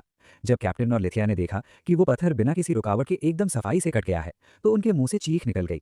उस पल बड़ी बहन को एकदम क्लैरिटी के साथ समझ आ गया कि दुनिया में ऐसा कोई आर्मर नहीं बना जो इंसान को इस हथियार से बचा सके। कांपते हुए कैप्टन को उस योद्धा की पुरानी बात याद आई कि वो बिना तलवार के और भी ज्यादा डेंजरस है। वो तुरंत ये देखने भागा कि कहीं उस इंसिडेंट में कैरन को कोई चोट तो नहीं आई। डर के मारे हकलाते हुए उसने कसम खाई कि अगर कुछ भी हुआ होता तो वो ड्यूक को बता देता कि इसमें पूरी गलती उसकी है न कि उसकी। इस बीच मैंशन के अंदर मेन हॉल में एक एलिगेंट टी सर्विस के साथ मीटिंग शुरू हो चुकी थी। हॉल के दरवाजे के बाहर दोनों बहनें चुपचाप सब सुन रही थी। अंदर से ड्यूक की भारी आवाज आ रही थी और वो उस मिस्टीरियस हीरो को उसके किए हुए हर काम के लिए शुक्रिया कह रहे थे। कैरन हैरान रह गई क्योंकि उसके पिता की आवाज हमेशा के मुकाबले कहीं ज्यादा हम्बल लग रही थी। लिथिया ने धीरे से सिर हिलाया और कहा कि इसकी वजह तो एकदम साफ होनी चाहिए। दरवाजे के पीछे से सुनते हुए ही दोनों बहनों को एहसास हो गया कि उस डची के इतने बड़े लॉर्ड ने भी उस मास्क्ड मैन के सामने अपना सिर झुका दिया है। अपनी पॉलिटिकल पोजीशन की वजह से ड्यूक को हमेशा खुद को सुपीरियर दिखाना पड़ता था ताकि वो कहीं से भी कमजोर न दिखें। अपने सीने पर हाथ रखकर लिथिया ने ठंडी सांस भरी और देखा कि कैसे एहसान के बोझ ने उसके पिता के प्राइड को भी झुका दिया है। कैरन को भी थोड़ा दुख हुआ कि उस किडनैपिंग की वजह से उसकी फैमिली को ऐसे झुकना पड़ा। लिथिया ने रूखेपन से पूछा कि क्या कैरन के पास अभी भी शिकायत करने का समय है। वो छोटी लड़की हैरानी में पलकें झपकाने लगी, क्योंकि उसे समझ नहीं आया कि उसकी बहन अचानक उससे इतनी तल्खी से क्यों बात कर रही है। एकदम डायरेक्ट होकर लिथिया ने उसे याद दिलाया कि उसने अभी अभी ड्यूकल मैंशन के उस पत्थर वाले आंगन को तहस नहस कर दिया है। जैसे ही उसे रियलिटी का एहसास हुआ, कैरन एकदम जड़ हो गई। उसे अचानक याद आया कि उसने किसी और की डिवाइन सोर्ड से अपनी फैमिली के मेन वॉकवे को बर्बाद कर दिया है। आंखों में आंसू भरकर वो रोने लगी कि इस डिजास्टर की वजह से अब उसके पिता उसे पक्का मार डालेंगे। उसकी तरफ उंगली दिखाकर लिथिया ने और डराया कि उसने उस कैप्टन का भरोसा भी तोड़ा है, जिसने सिर्फ यकीन की वजह से उसे उस वेपन को छूने दिया था। कैरन घबराहट में धीरे धीरे चिल्लाने लगी और कहने लगी कि किसी ने उसे चेतावनी नहीं दी थी कि वो तलवार इतनी हैवी या इतनी ज्यादा शार्प होगी। लिथिया ने अपनी छोटी बहन को हार मानकर दुखी होते हुए देखा और वो अपनी हंसी बड़ी मुश्किल से रोक पा रही थी। हंसी रोकते हुए ही उसने कैरन से कहा कि अब रोना बंद करो। आखिर उसने उसे याद दिलाया कि अब कैरन एकदम हेल्दी है और उसके पास अपनी पूरी लाइफ पड़ी है उन सब अच्छी चीज़ों को एंजॉय करने के लिए जिनसे वो पहले दूर थी। ये सुनते ही कैरन का चेहरा खिल उठा और उसने ऐलान किया कि वो अपनी इन ठीक हुई टांगों के साथ अपनी जिंदगी पूरी तरह जिएगी। उसकी वो खुशी वापस लौटते देखकर लिथिया के चेहरे पर एक प्यारी सी मुस्कान आ गई। उसकी बहन के चेहरे पर वो खुशी लौटते देख लिथिया भी मुस्कुरा दी। कैरन ने सिर हिलाया और अब वो पहले से काफी शांत लग रही थी। बात बदलते हुए लिथिया ने गौर किया कि काय ने अपनी असली ताकत छुपाने की पूरी कोशिश की थी। अगर एम्परर को यह पता चला कि उसने इतनी आसानी से एक लेजेंडरी एलिक्सर इस्तेमाल कर लिया है, तो वो योद्धा बड़ी मुसीबत में पड़ सकता है। उस सैक्रिफाइस की वजह से कैरन ने कसम खाई कि वो उस मास्क्ड मैन को सबसे बेहतरीन तरीके से रिवॉर्ड देगी। तभी लिथिया को एक रिपोर्ट की एक अजीब बात याद आई और उसने अपना डाउट सबके सामने रखा। उसने जो कुछ भी सुना था उसके हिसाब से उस आदमी ने सारे रिवॉर्ड्स ठुकरा दिए थे और ऐसा बर्ताव किया जैसे वो रेस्क्यू मिशन उसके लिए कोई मामूली बात हो। असल दुनिया में कोई भी मामूली इंसान उन रिवॉर्ड्स को देखकर पागल हो जाता जो एक ड्यूक दे सकता था, जैसे पैसा, जमीन, इन्फ्लुएंस और स्टेटस। कोई भी समझदार इंसान इतने बड़े नोबल हाउस से मिलने वाले पेमेंट को मना नहीं करता। फिर भी लिथिया ने धीरे से माना कि वो बस एक बार फिर उसका चेहरा देखना चाहती है। कैरन तुरंत विरोध में चिल्लाई और बोली कि वो चाहती है कि सिर्फ वही उसका चेहरा देख पाए। हंसते हुए लिथिया ने उसे चिढ़ाया और कहा कि तुम तो जेलस हो रही हो, जैसे उस योद्धा को सिर्फ अपने पास ही रखना चाहती हो। घबराकर कैरन अपनी सफाई देने लगी और कहा कि उसने तो रेस्क्यू के दौरान बस उसकी आंख के पास का एक स्कार देखा था। ये सुनकर लिथिया को पहले से कहीं ज्यादा बातें समझ आ गईं। अब कैरन की इस दीवानगी को पढ़ना मुश्किल नहीं था। उस लाल बालों वाली लड़की ने तुरंत तेवर दिखाए और इस बात से मना कर दिया कि उस अजनबी के लिए उसके मन में कुछ गहरा है। दोनों बहनों के बीच एक सन्नाटा छा गया और उनकी नजरों में एक ड्रामेटिक टेंशन साफ दिख रही थी। एकदम नर्वस होकर कैरन जिद करने लगी कि ये सिर्फ एहसान है और इससे बढ़कर कुछ भी नहीं। जब वो छोटी लड़की अपनी ही उलझन में डूबी हुई थी, तब बड़ों के कमरे का माहौल काफी भारी बना हुआ था। अपनी चाय पकड़कर कैरन चुपचाप दुआ मांग रही थी कि उसके पिता उस सेवियर को डराकर भगा ना दें। मेन हॉल के अंदर का एटमॉस्फेयर जरा भी कंफर्टेबल नहीं था। कमरे में प्रेशर इतना ज्यादा था कि वो साफ महसूस हो रहा था। अपनी घबराहट छुपाते हुए ड्यूक और उनकी पत्नी उस काली आर्मर वाली जायंट फिगर को बड़े खौफ के साथ देख रहे थे। उनके सामने वो नाइट बिना हिले डुले बैठा था, जैसे उसके शरीर की एक मसल भी न हिली हो। उस योद्धा के पोस्चर को समझ ना पाने की वजह से ड्यूक सोचने लगे कि आखिर इस योद्धा के इतने शांत रहने का कारण क्या है। आदमी ने अब तक बदले में कुछ मांगा क्यों नहीं? उस नोबलमैन की नज़र में वो अजनबी जानबूझकर ह्यूमिलिटी दिखा रहा था ताकि फैमिली को शर्मिंदा न होना पड़े। सबकी फिक्र करते हुए उस ब्लैक नाइट ने उस कर्ज को वसूलने का जरा सा भी साइन नहीं दिखाया जो उन पर चढ़ा हुआ था। उनकी बेटियों को बचाने के बाद वो अब ऐसी पोजीशन में था जहां ड्यूक उसकी किसी भी रिक्वेस्ट को मना नहीं कर सकते थे। एम्पायर में वेरदार को लेकर फैली अफवाहों की वजह से उस लॉर्ड को यकीन हो गया था कि वो जवान योद्धा नेशनल लेवल की किसी बहुत बड़ी ऑर्गेनाइजेशन का हिस्सा है। वो नाइट असल में नेशनल पावर के सबसे ऊंचे लेवल का बंदा था। दूसरे शब्दों में कहें तो उसके पीछे इतना बड़ा बैकिंग था कि वो अपने रास्ते में आने वाले किसी भी पॉलिटिशियन को कुचल सकता था। उस आर्मर के पीछे से उसका कुछ भी ना बोलना डची के शासकों को और भी ज्यादा डरा रहा था। सोफे पर एकदम अकड़कर बैठी डचेस ने धीरे से अपने पति को इशारा किया कि ये पूरी मीटिंग शायद उनकी लॉयल्टी का कोई टेस्ट हो सकती है। ड्यूक ने फुर्ती से सोचा कि ऐसे विजिटर के साथ बिना पूरी फॉर्मेलिटी के पेश आना बहुत बड़ी बेवकूफ़ी होगी। उस टेंस सिचुएशन में फंसे होने की वजह से उसके दिमाग में एक के बाद एक कई थ्योरीज चलने लगीं। उसे उस योद्धा की खामोशी कोई शांति नहीं बल्कि साय से दी गई एक चेतावनी जैसी लग रही थी। इससे भी बुरा ये कि उस लॉर्ड ने मान लिया कि अगर वो मास्क्ड मैन बिना किसी प्रॉपर रिवॉर्ड के मैंशन से चला गया तो पूरी ड्यूकल फैमिली की बेइज्जती हो जाएगी। तभी उस नाइट ने अपनी सीट पर थोड़ी हलचल की और उसके आर्मर के टकराने की आवाज से पूरा कमरा जैसे जम सा गया। ड्यूक की तो सांसें ही अटक गईं। उसे लगा कि उसके गेस्ट का सब्र अब जवाब दे चुका है। फौरन उस लॉर्ड को समझ आ गया कि इस बातचीत में एक छोटी सी गलती की भी कोई गुंजाइश नहीं है। उस सेक्रेड एलिक्सर की बात छेड़ते हुए उसने खुद को आगे बढ़ाया और कंपेंसेशन देने की पेशकश की। एकदम पोलाइट और डायरेक्ट लहजे में ड्यूक ने कहना शुरू किया कि उनकी फैमिली बहुत सम्मानित महसूस कर रही है। अभी भी डरे हुए उसने माफी मांगी कि ऐसे हीरो के लायक रिवॉर्ड देने में उन्हें इतनी देर लग गई। अपने हेलमेट के अंदर काई ने राहत की सांस ली और बस हामी भर दी, क्योंकि वो भी चाहता था कि ये मीटिंग बिना किसी डिजास्टर के खत्म हो जाए। एक शांत स्माइल के साथ ड्यूक की पत्नी ने बात जोड़ते हुए कहा कि ऐसा रिवॉर्ड देना उनके पूरे नोबल हाउस के लिए गर्व की बात है। अब जब वो मौका आ ही गया था तो ड्यूक ने रेस्क्यू के बदले पेमेंट की शर्तें बताना शुरू किया। अपनी 3 उंगलियां उठाते हुए उसने उस नाइट को एक प्राइवेट मैंशन, बहुत सारा पैसा और डची का पॉलिटिकल सपोर्ट देने का ऑफर रखा। इतनी बड़ी जनरॉसिटी देखकर काई के होश उड़ गए और वो घबराहट में लगभग अपनी कंपोजर खोने ही वाला था। टी टेबल की दूसरी तरफ ड्यूक और डचेस बड़े हम्बल होकर उस ब्लैक नाइट से अपनी इस छोटी सी भेंट को स्वीकार करने की विनती कर रहे थे। ड्यूक के दिमाग में ये चल रहा था कि किसी एम्पायर एजेंट को ऑपरेशंस के लिए एक सीक्रेट बेस देना बहुत बढ़िया मूव है। ऐसा करने से डची को एम्परर के उन छुपे हुए वॉरियर्स का साथ भी मिल जाएगा। खुशी के मारे उस नाइट ने तुरंत उस ऑफर को मान लिया और फैसला वहीं के वहीं हो गया। ड्यूक के चेहरे पर एक छोटी सी जीत वाली मुस्कान आई, क्योंकि उसे लगा कि उसने वो इनविजिबल लॉयल्टी टेस्ट पास कर लिया है। जब टेंशन थोड़ी कम हुई तो उसने सलाह दी कि उसकी बेटियां खुद उस नाइट को आज ही उसका नया मैंशन दिखा दें।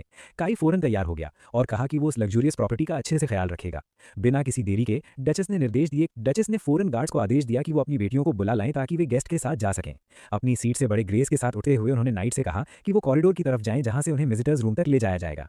थोड़े अजीब तरीके से काई ने बस अपना सिर हिलाया और चुपचाप वहां से निकल गया। जैसे ही वो बड़े दरवाजे उसके पीछे बंद हुए, मेन हॉल का सन्नाटा एकदम भारी सा हो गया। कांपते हाथों के साथ ड्यूक वापस अपनी चेयर पर टिक गए और अपनी अकड़ी हुई बॉडी को रिलैक्स होने दिया। अपने माथे से पसीना पोंछते हुए उन्होंने धीरे से कहा कि वो सच में चैन की सांस ले रहे हैं कि इस मीटिंग से सही सलामत बच निकले। जाते जाते उन्होंने ये भी मान लिया कि उनकी बेटी सही कह रही थी और वो योद्धा वाकई में कोई मामूली इंसान। रिलैक्स होने दिया। अपने माथे से पसीना पोंछते हुए उन्होंने धीरे से माना कि वो सच में चैन की सांस ले रहे हैं कि इस मीटिंग से सही सलामत बच निकले। जाते जाते उन्होंने ये भी मान लिया कि उनकी बेटी सही कह रही थी और वो योद्धा वाकई में कोई मामूली इंसान नहीं है। बगल वाले दरवाजे ठीक बाहर उस मास्क लड़के ने अपने हाथ फैलाए और अपनी छाती में रुकी हुई घबराहट की सांस को धीरे से बाहर छोड़ा।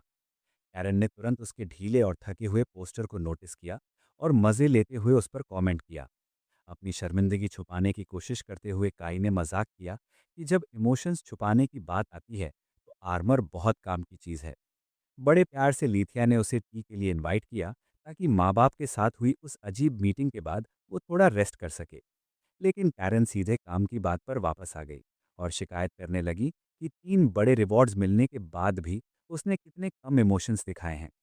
थोड़ी चिढ़कर उसने कहा कि एक ही कॉन्वर्जेशन में एक विला ओनर और मिलियनेयर बनने के बाद वो कम से कम मुस्कुराने का नाटक तो कर ही सकता था। वहां अपनी टांगें फैलाकर बैठे हुए काई ने खुद को ये बोलने से रोक लिया कि अंदर ही अंदर तो वो खुशी के मारे मरा जा रहा था। अपने हेलमेट के पीछे उसने खुद से ये माना कि अचानक इतनी दौलत का पहाड़ मिल जाना उसके लिए समझना बहुत मुश्किल था। सच तो ये है कि अगर वो अकेला होता तो शायद खुशी के मारे कलाबाजियां खा रहा होता। लीथिया, जो अभी भी काफ़ी कंपोज्ड थी, उसने बात आगे बढ़ाई और कहा कि वो रिवॉर्ड के बारे में एक आखिरी पॉइंट क्लियर करना चाहती है। बड़ी सच्चाई के साथ उसने समझाया कि अगर डची ने जो ऑफ़र किया है वो काफ़ी नहीं है, तो काई के पास अभी मौका है कि वो जो चाहे मांग ले। अपनी शांत पर्सनैलिटी के पीछे छुपा काई इस बात पर यकीन नहीं कर पा रहा था कि अब उसके पास अपनी जेबें भरने के बाद खुद का एक मैंशन भी है और उसे अब किसी और चीज़ की ज़रूरत नहीं है। फिर भी उसने बड़ी सावधानी से अपना गंभीर बर्ताव बनाए रखा ताकि उसकी सीक्रेट एजेंट वाली इमेज खराब न हो जाए। बात बदलते हुए उसने पूछा कि क्या फैमिली के मैंशंस में से एक को सौंप देना डची के लिए कोई बड़ा नुकसान नहीं है। धीरे से मुस्कुराते हुए लीथिया ने जवाब दिया कि फैमिली के पास कई सारे विलाज हैं और उस खास प्रॉपर्टी से उनका कोई खास जुड़ाव नहीं है। कैरन ने बड़बड़ाते हुए कहा कि वो घर एक इंसान के अकेले रहने के लिए बहुत ज़्यादा बड़ा है। डची के मेन रेजिडेंस के मुकाबले वो विला स्केल में ज़्यादा पीछे नहीं था। ये सुनकर काई को एहसास हुआ कि उसके उस छोटे से तोहफे की वैल्यू असल में कितनी ज़्यादा है। काई को अब समझ आया कि उसके उस छोटे से तोहफे की वैल्यू असल में कितनी भयंकर थी। उसने अपने दिमाग में सोचा कि शायद कोई पागल नोबल ही होगा जो थैंक यू प्रेजेंट के तौर पर इतनी लग्जूरियस चीज़ किसी को दे देगा। तभी कैरन ने शरारती अंदाज में पूछा कि क्या उसका इरादा इस मैंशन में किसी और को भी साथ रखने का है। अपने हेलमेट के पीछे छिपे हुए काई ने एक नर्वस हंसी हंसते हुए कहा कि उसका प्लान इसे सिर्फ अपना पर्सनल बेस बनाने का है। लीथिया की नज़रों में ये बात एकदम नेचुरल लगी कि इतने फेमस हीरो की अब तक कोई वाइफ या स्टेबल पार्टनर नहीं है। फिर कैरन ने सीधे सीधे पूछ लिया कि क्या ब्लैक नाइट का इस वक्त किसी में रोमांटिक इंटरेस्ट है। ये सुनकर लीथिया एकदम से शर्मा गई और अपनी छोटी बहन को इतना पर्सनल सवाल पूछने के लिए डांटने लगी। माहौल और ऑकवर्ड होता उससे पहले ही काई ने बात संभाली और कहा कि तुम दोनों का जब मन करे इस विला में आ सकती हो ताकि ये जगह खाली खाली ना लगे। ये सुनते ही कैरन की आंखें चमक उठीं और पर्सनली इनवाइटेड होने की खुशी उसके चेहरे पर साफ दिखने लगी। काई ने बिना ज़्यादा सोचे ये वादा भी कर दिया कि वो उन्हें एक स्पेयर की दे देगा ताकि जब वो वहाँ ना हो तब भी वे अंदर आ सकें। सच तो ये था कि वो जानता था कि अगर ये लड़कियां विला में आती जाती रहेंगी तो सस्पिशियस लोगों और पड़ोसियों का ध्यान भटकाने के लिए ये एक परफेक्ट डिस्ट्रैक्शन होगा। इस आइडिया से खुश होकर कैरन ने ऐलान किया कि वो अब रोज़ उसके पेशेंट्स को टॉर्मेंट करेगी। लीथिया ने भी जोश दिखाते हुए फौरन प्रपोज किया कि उन्हें अभी जाकर वो विला देखना चाहिए। सूरज की रोशनी में वो ग्रैंड मैंशन और भी शानदार लग रहा था। उसका बड़ा सा लिविंग रूम एकदम साफ सुथरा था। सारा फर्नीचर एकदम सही ऑर्डर में लगा था और किचन काफ़ी बड़ा और ब्राइट था, जहां हर तरह के यूटेंसिल मौजूद थे और नए सामान की तरह चमक रहे थे। लीथिया ने मुस्कुराते हुए कहा कि ये उसके परिवार की तरफ से एक छोटा सा शुक्रिया है, इसलिए वो इसे बोझ न समझे। कई ने भारी दरवाज़ा खोला तो देखा कि घर पहले से ही फर्नीचर और टेबल वेयर से पूरी तरह लैस है। उसने हैरान होकर पूछा कि क्या उसके लिए इतनी लग्जूरियस रेजिडेंस लेना ठीक है। कैरन ने उसे देखा और कहा कि तुम कभी कभी अजीब तरह से हम्बल हो जाते हो, जबकि वैसे तो तुम मुझसे बहुत कैजुअली बात करते हो। काई ने बड़े से लिविंग रूम में कदम रखा और वहां के आलीशान इंटीरियर को देखते हुए माफ़ी मांगते हुए उन्हें बैठने के लिए कहा। उसने समझाया कि भले ही ये मैंशन उसे मिला है, पर वो चाहता है कि वो इसे अपना घर समझें और आराम करें। कैरन ने अपने हाथ कमर पर रखे और पलटकर कहा कि वो बिल्कुल थकी नहीं है। काई ने फिक्र जताते हुए कहा कि बच्चों को खुद पर इतना हार्ड प्रेशर नहीं डालना चाहिए। कैरन चिल्लाई कि वो बच्ची नहीं है, पर उसे एहसास हुआ कि काई उसे बैठने के लिए इसलिए कह रहा है क्योंकि वो उसका ख्याल रख रहा है, शायद इसलिए क्योंकि उसका पैर अभी हाल ही में ठीक हुआ है। डार्क आर्मर पहने काई ने अपने हाथ फैलाए और कहा कि उसने उस पर मेडिसिन इसलिए इस्तेमाल नहीं की थी कि वो खुद को ओवर एक्सर्ट करे। उसने मजाक में जोड़ा कि अगर ये अफवाह फैल गई कि उसने एक ड्यूक की बेटी को ओवरवर्क कराया है तो उसकी लाइफ खत्म हो जाएगी। फिर उसने मजाक किया कि अगर उसे सोफा से इतनी नफरत है तो वो इसके हार्ड आर्मर पर बैठ सकती है। एक सॉफ्ट सोफा और कड़क काले आर्मर के बीच कोई भी सोफा ही चुनता। ये एक परफेक्ट सोल्यूशन लग रहा था, लेकिन कैरन ने सीधा जाकर उसकी गोद में ही डेरा डाल लिया। काई का शरीर एकदम स्टिफ हो गया और उसने घबराकर पूछा कि वो क्या कर रही है। कैरन ने लाल चेहरे के साथ जवाब दिया कि तुमने ही तो ये सजेस्ट किया था। काई ने कहा कि वो सिर्फ एक जोक था और ऐसे बैठना आरामदायक नहीं हो सकता। जब कैरन उसकी गोद में बैठी रही तो उसे जल्द ही एहसास हुआ कि उसकी पीठ में दर्द हो रहा है और उसे सोफा ना चुनने का दुख हुआ। लीथिया ने मुस्कुराते हुए पूछा कि क्या उसके लिए सब ठीक चल रहा है। कैरन ने शर्म से लाल होकर कहा कि उसे इसमें बिल्कुल मजा नहीं आ रहा। लीथिया ने चमकती आंखों से जवाब दिया कि उसने कभी ये पूछा नहीं कि वो खुश है या नहीं। कारेन ने सिर उठाकर काई से पूछा कि जब ये उसका घर है तो वो अभी भी आर्मर क्यों पहने हुए है और उसे कंफर्टेबल कपड़े पहनने चाहिए। काई ने जवाब दिया कि ये सिर्फ सेफ्टी के लिए है। हालांकि सच में वो भी इसे उतारना चाहता था, पर उसने सोचा कि लीथिया के सामने अपना चेहरा दिखाना बहुत ऑकवर्ड होगा, खासकर क्लॉक टावर वाली घटना के बाद। चूंकि वे वहां मिल चुके थे, उसे लगा कि उसे सब्जेक्ट बदलना होगा। ध्यान भटकाने के लिए उसने कारीन का सिर थपथपाया। कारीन और भी ज्यादा लाल हो गई और चिल्लाई कि उसे सिर छूना और उसे बच्चे की तरह ट्रीट करना बंद करना चाहिए। काई ने उसे जबरदस्ती नीचे दबाया और कहा कि उसे जल्दी सोफा पर मूव करना चाहिए, वरना उसका दर्द बढ़ता रहेगा। कारिन ने मना कर दिया। काई उलझन में था कि वो क्यों मना कर रही है। उन दोनों को देखते हुए उसने कहा कि फिर भी ड्यूक काफी बोल्ड हैं, जो तुम दोनों को मेरे साथ अकेला छोड़ दिया। लीथिया ने मतलब पूछा तो काई ने समझाया कि नॉर्मल हालात में कम से कम एक आदमी को साथ भेजना चाहिए था। भले ही उसने कारिन को बचाया हो, पर वो अभी भी उनके असली इंटेंशंस नहीं जानता, और ऐसी जगह पर कोई नहीं जानता कि क्या हो जाए। लीथिया ने मुस्कुराते हुए कहा कि उसके पिता बिना सोचे समझे काम करने वाले इंसान नहीं हैं, उन्होंने बस काई को उस ट्रस्ट के काबिल समझा। काई ने कहा कि वो समझ गया, भले ही उनकी बात कम हुई है। उसे लगा कि ये ड्यूक के लोगों को पहचानने के वास्ट एक्सपीरियंस की वजह से होगा। कारिन ने कहा कि उनके पास उस पर शक करने की कोई वजह भी नहीं है, क्योंकि उसने उनके लिए एक सीक्रेट मेडिसिन तक इस्तेमाल की थी। लीथिया ने फिर डिनर के लिए पूछा, पर काई ने मना कर दिया। लीथिया ने आ भरते हुए कहा कि वो वाकई बहुत बिजी इंसान है। काई ने कहा कि ये कमोबेश काई ने कहा कि बात कमोबेश ऐसी ही है। कारेन ने उसे देखा और कहा कि अगर उसका शहर छोड़ने का प्लान है तो उसे कम से कम अलविदा कहने उसके घर आना चाहिए, और जब वो वापस आए तब भी उन्हें इन्फॉर्म करना चाहिए। काई ने मना कर दिया और माना कि उसे ड्यूक से मिलने में डर लगता है। उसने कहा कि उनके स्टेटस में बहुत ज़्यादा फर्क है और उसके आसपास पहले से ही बहुत सारे ट्रबलसम मामले चल रहे हैं। लीथिया थोड़ा पास आई और उससे रिक्वेस्ट की कि अगर ऐसा है तो वो जब तक हो सके इसी शहर में रहे। काई ने खामोशी से अपना सिर झुका लिया। उसने माना कि ये वाकई एक प्यारा शहर है और उसका इरादा कुछ वक्त और रुकने का है। उसने कहा कि शायद वो थोड़ा साइट सीइंग भी करे। साथ ही उसने मन में सोचा कि अभी भी कुछ लोग उसे ढूंढ रहे हैं। लीथिया उसके सामने बैठ गई और अजीब से जेस्चर्स करते हुए पागलों की तरह अपने दोनों हाथ हिलाने लगी। काई ने उलझन में अपना सिर झुकाया और कारेन भी अपना सिर इधर उधर हिलाने लगी और फिर पूछा कि उस जेस्चर का क्या मतलब था। घबराकर लीथिया ने जल्दी से कहा कि कुछ भी नहीं था। कारेन ने एकदम सपाट चर्रे के साथ बताया कि उसकी बहन उसे इशारा कर रही थी कि वो काई का हेलमेट उतारने की कोशिश करे। लीथिया डर के मारे कारेन का नाम चिल्लाई। कारेन ने जोर से सांस छोड़ी और कहा कि उसकी बहन उसे बाद में सजा दे सकती है क्योंकि यह साफ तौर पर उसकी गलती है। फिर उसने काई का हाथ पकड़ा और कहा कि अगर उसकी बहन जेलस है तो उसे ये बात खुलेआम मान लेनी चाहिए। लीथिया एकदम सुन्न पड़ गई और यकीन न होने वाले अंदाज में जेलसी शब्द दोहराया और कहा कि ऐसी चीज नामुमकिन है। काई ने अपने सामने उन दोनों बहनों को देखा और सोचा कि शायद उसे गलतफहमी हो रही है, पर लेडी लीथिया को ऐसा कुछ नहीं करना चाहिए। कारेन गुस्से में काई की तरफ मुड़ी और डिमांड करने लगी कि उसने उसकी बहन को इतनी बेरुखी से रिजेक्ट क्यों किया। काई ने हड़बड़ी में समझाया कि ऐसा नहीं है। उसने कहा कि वो सुंदर है, हाई स्टेटस वाली है और लगभग एक अडल्ट है। यकीनन उसका कोई लवर होगा ही, तो क्या इससे गलतफहमी पैदा नहीं होगी। लीथिया थोड़ा असहज दिखी और कहा कि जैसा उसने कहा उसे वाकई बहुत सारे मैरिज प्रपोजल्स मिले हैं, पर फिलहाल वो सिंगल है। काई थोड़ा हैरान हुआ और बोला कि अच्छा ऐसी बात है। कारेन ने एक ठंडी सांस ली और कहा कि हर बार मर्द ही सबसे पहले पीछे हट जाते हैं। उसने समझाया कि वे उसकी बहन के प्यार में तो पड़ जाते हैं, पर खुद को अपमानित महसूस करने के बाद वे दोबारा सामने आने में शर्मिंदा महसूस करते हैं। काई ने कहा कि ये तो बहुत बुरा लगता है। उसने आगे जोड़ा कि वो समझ सकता है कि उन आदमियों को कैसा महसूस होता होगा, क्योंकि इतनी बेमिसाल खूबसूरती के सामने नेचुरल तरीके से बिहेव करना मुश्किल होता है।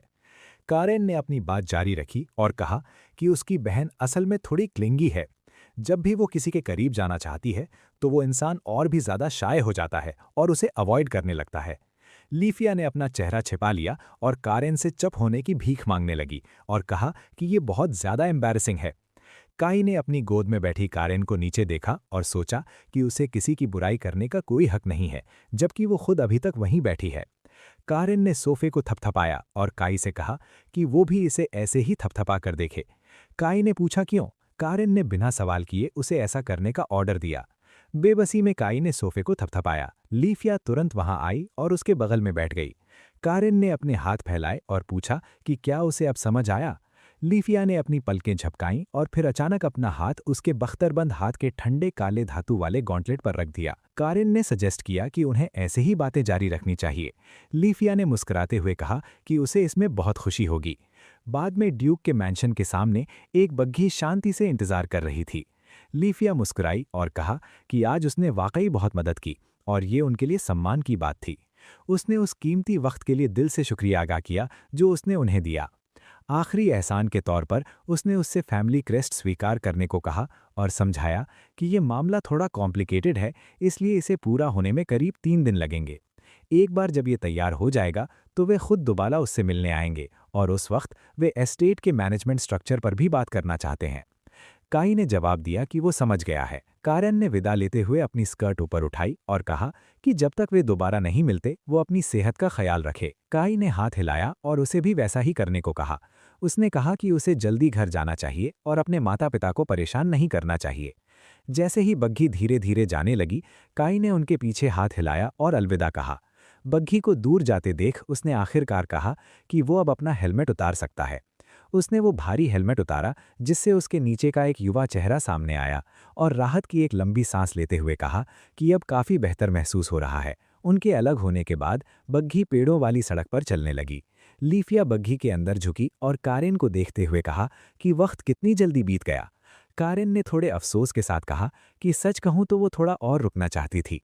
लीफिया मुस्कुराई और कहा कि उसे भी ऐसा ही लगा। कारेन ने फिर पूछा कि क्या खूबसूरती की तारीफ सुनना अच्छा लगता है, खासकर इसलिए क्योंकि उसने उसे नाम से पुकारा, जो वाकई बहुत कंसिडरेट बात थी। लीफिया ने शर्म से अपना सिर झुकाया और कहा कि शायद हाँ। उसने माना कि आज उससे बात करने के बाद वो लगातार यही सोच रही है कि दुनिया में सबसे ज़्यादा फेमस होने के बावजूद वो कितना उदार और ब्रॉड माइंडेड है। उसने सोचा कि क्या वाकई सिर्फ ऐसा ही कोई इंसान अल्दी के लायक होगा। कारेन ने दबी आवाज में कहा कि शायद ये सच है। फिर उसने अपनी बहन से कहा कि उसके वहां रुकने की असली वजह शायद उसका चेहरा देखने का एक और मौका पाना था। उसने कहा कि उसने लीफिया को पहले कभी ऐसे बिहेव करते नहीं देखा। लीफिया ने कहा कि आखिरकार वो कारेन का मसीहा है और इस बात के भी पक्के चांस हैं कि वो वही इंसान है जिससे वो क्लॉक टावर पर मिली थी। उसने माना कि वो सच में अपनी आंखों से उसका चेहरा देखना चाहती थी। कारिन ने उसे ऐसा चेहरा न बनाने को कहा और बोला कि एक बार घर वापस जाने के बाद वो उसका चेहरा उसके लिए ड्रॉ कर सकती है। लीफिया ने अजीब अंदाज में जवाब दिया कि वो इस सोच की कद्र करती है, पर कारिन का ड्राइंग स्टाइल काम आने के लिहाज से बहुत ज्यादा यूनिक है। तभी लीफिया अपना सिर खिड़की की तरफ घुमाती है। कारिन पूछती है कि वो क्या देख रही है। दूर कहीं काई ने अपना भारी हेलमेट उतार दिया था और अपना वो यूथफुल चेहरा दिखाते हुए राहत की एक लंबी सांस ली थी। लीफिया बस उसे एकटक देखती रह गई। कारिन ने ध्यान दिया और अपनी बहन को आवाज दी। लीफिया के होठों के कोने पर एक हल्की मुस्कान आई और उसने कहा कि सच कहूं तो वो आदमी उसे आखिर वक्त तक चढ़ा रहा था। कारिन चौंक गई और उसने पूछा कि क्या वो वाकई वही इंसान है जिससे वो क्लॉक टावर पर मिली थी। लीफिया ने सिर हिलाया और कहा कि उसे पूरा यकीन है। उसने कहा कि वो सच में एक बहुत ही भला इंसान है। भले ही इतनी कीमती स्पिरिचुअल मेडिसिन इस्तेमाल करने पर उसे अपने सुपीरियर्स से सज़ा मिल सकती थी, फिर भी उसने उसे इस्तेमाल करना चुना। उधर काई भी कारण के बारे में सोचता है और कहता है कि उसे अपने फैसले पर कोई अफसोस नहीं है। अगर इससे उसका पैर ठीक हो सकता था तो ये पूरी तरह वर्थ इट था। खुद की चिंता करने के बजाय लीफिया कहती है कि वो कारिन को पहले की तरह फिर से आज़ाद और खुश देखना चाहती थी। उसकी बातें कारिन की गिल्ट को धोने और उसे एहसान तले दबा महसूस न होने देने के लिए थीं। लीफिया ये सोचने पर मजबूर हो गई कि क्या एक असली ताकतवर आदमी की पहचान ऐसी ही होती है। शायद उसका क्लॉक टावर पर आना भी उनके लिए ही था, ताकि वो अपहरणकर्ताओं से उनकी रक्षा कर सके और साई की तरह सब पर नजर रख सके। अगर ये सच है तो वो सोचती है कि उसने उनके लिए पहले ही न जाने कितना कुछ कर दिया है। जैसे ही काई अपना भारी हेलमेट उतारता है, वो कहता है कि अब नहाने का वक्त हो गया है। लीफिया के ख्यालों का सिलसिला जारी रहता है और उसके गालों पर हल्की लाली छा जाती है। बिना किसी का ध्यान खींचे और बदले में बिना कुछ मांगे वो चुपचाप अकेला काम करता है और अपने आसपास के हर इंसान को प्रोटेक्ट करता है। उसे वो एक बेहद काबिल और तारीफ के लायक आदमी लगता है। वो मन ही मन उम्मीद करती है कि परसों का दिन जल्दी आ जाए, क्योंकि अभी भी बहुत सी बातें हैं जो उसे उससे कहनी है। कारिन अपनी बहन को गौर से देखती है और फिर मुस्कुराकर कहती है कि लीफिया बिल्कुल प्यार में पड़ी एक लड़की की तरह दिख रही है। लीफिया कहती है कि चूंकि वो उसका इतना ख्याल रखता है, इसलिए वो उसके और करीब जाना चाहती है।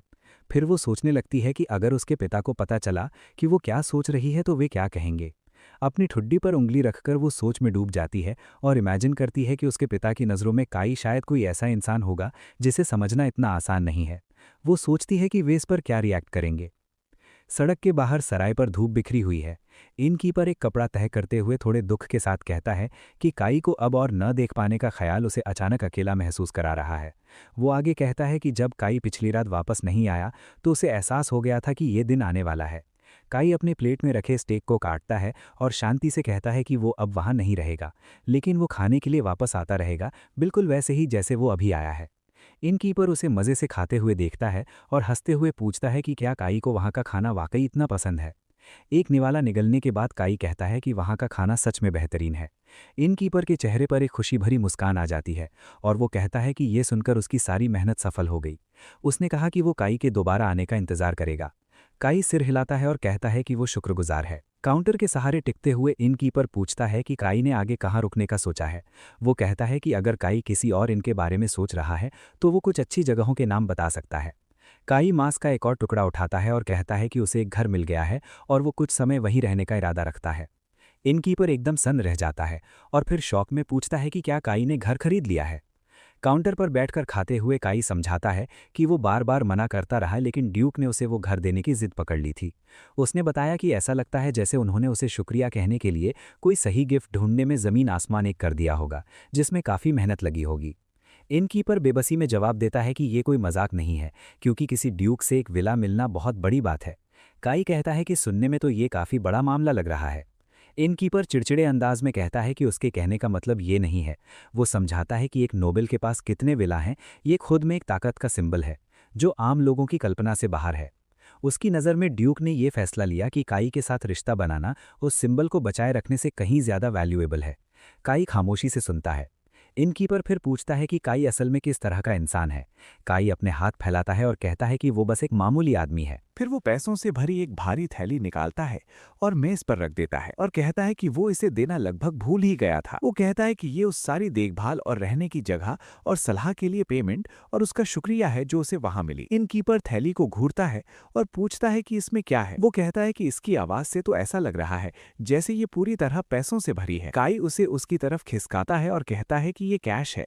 उसने समझाया कि इनकीपर ने उसे पनाह दी और उसे काम की सलाह दी जिससे उसे सच में बहुत मदद मिली। इनकीपर अपने हाथ हिलाता है और कहता है कि वो सच में काई के पैसे नहीं लेना चाहता क्योंकि ये बहुत डरावना लग रहा है। काई बेबसी से कहता है कि इसमें डरने वाली कोई बात नहीं है। वो कहता है कि वो स्वभाव से कंजूस है, लेकिन इनकीपर को इस तरह की पागलपन भरी बातों में घसीटने के बाद उसे वाकई बुरा लग रहा है। इनकीपर पूछता है कि वो किस पागलपन की बात कर रहा है। काई समझाता है कि इनकीपर ने उसे ड्यूक के लोगों से छिपाने में मदद की और उस दौरान वो काफी टेंस रहा होगा। इनकीपर कहता है कि फिर भी उसने बस अपने मेहमानों के साथ सही बर्ताव करने की अपनी पूरी कोशिश की थी। काई मुस्कुराता है और कहता है कि उसे सच में खुशी है कि वो उस सराय में रुका। इनकीपर गर्व से पूछता है कि क्या इसका मतलब है कि वो जगह काफी शानदार है। काई सिर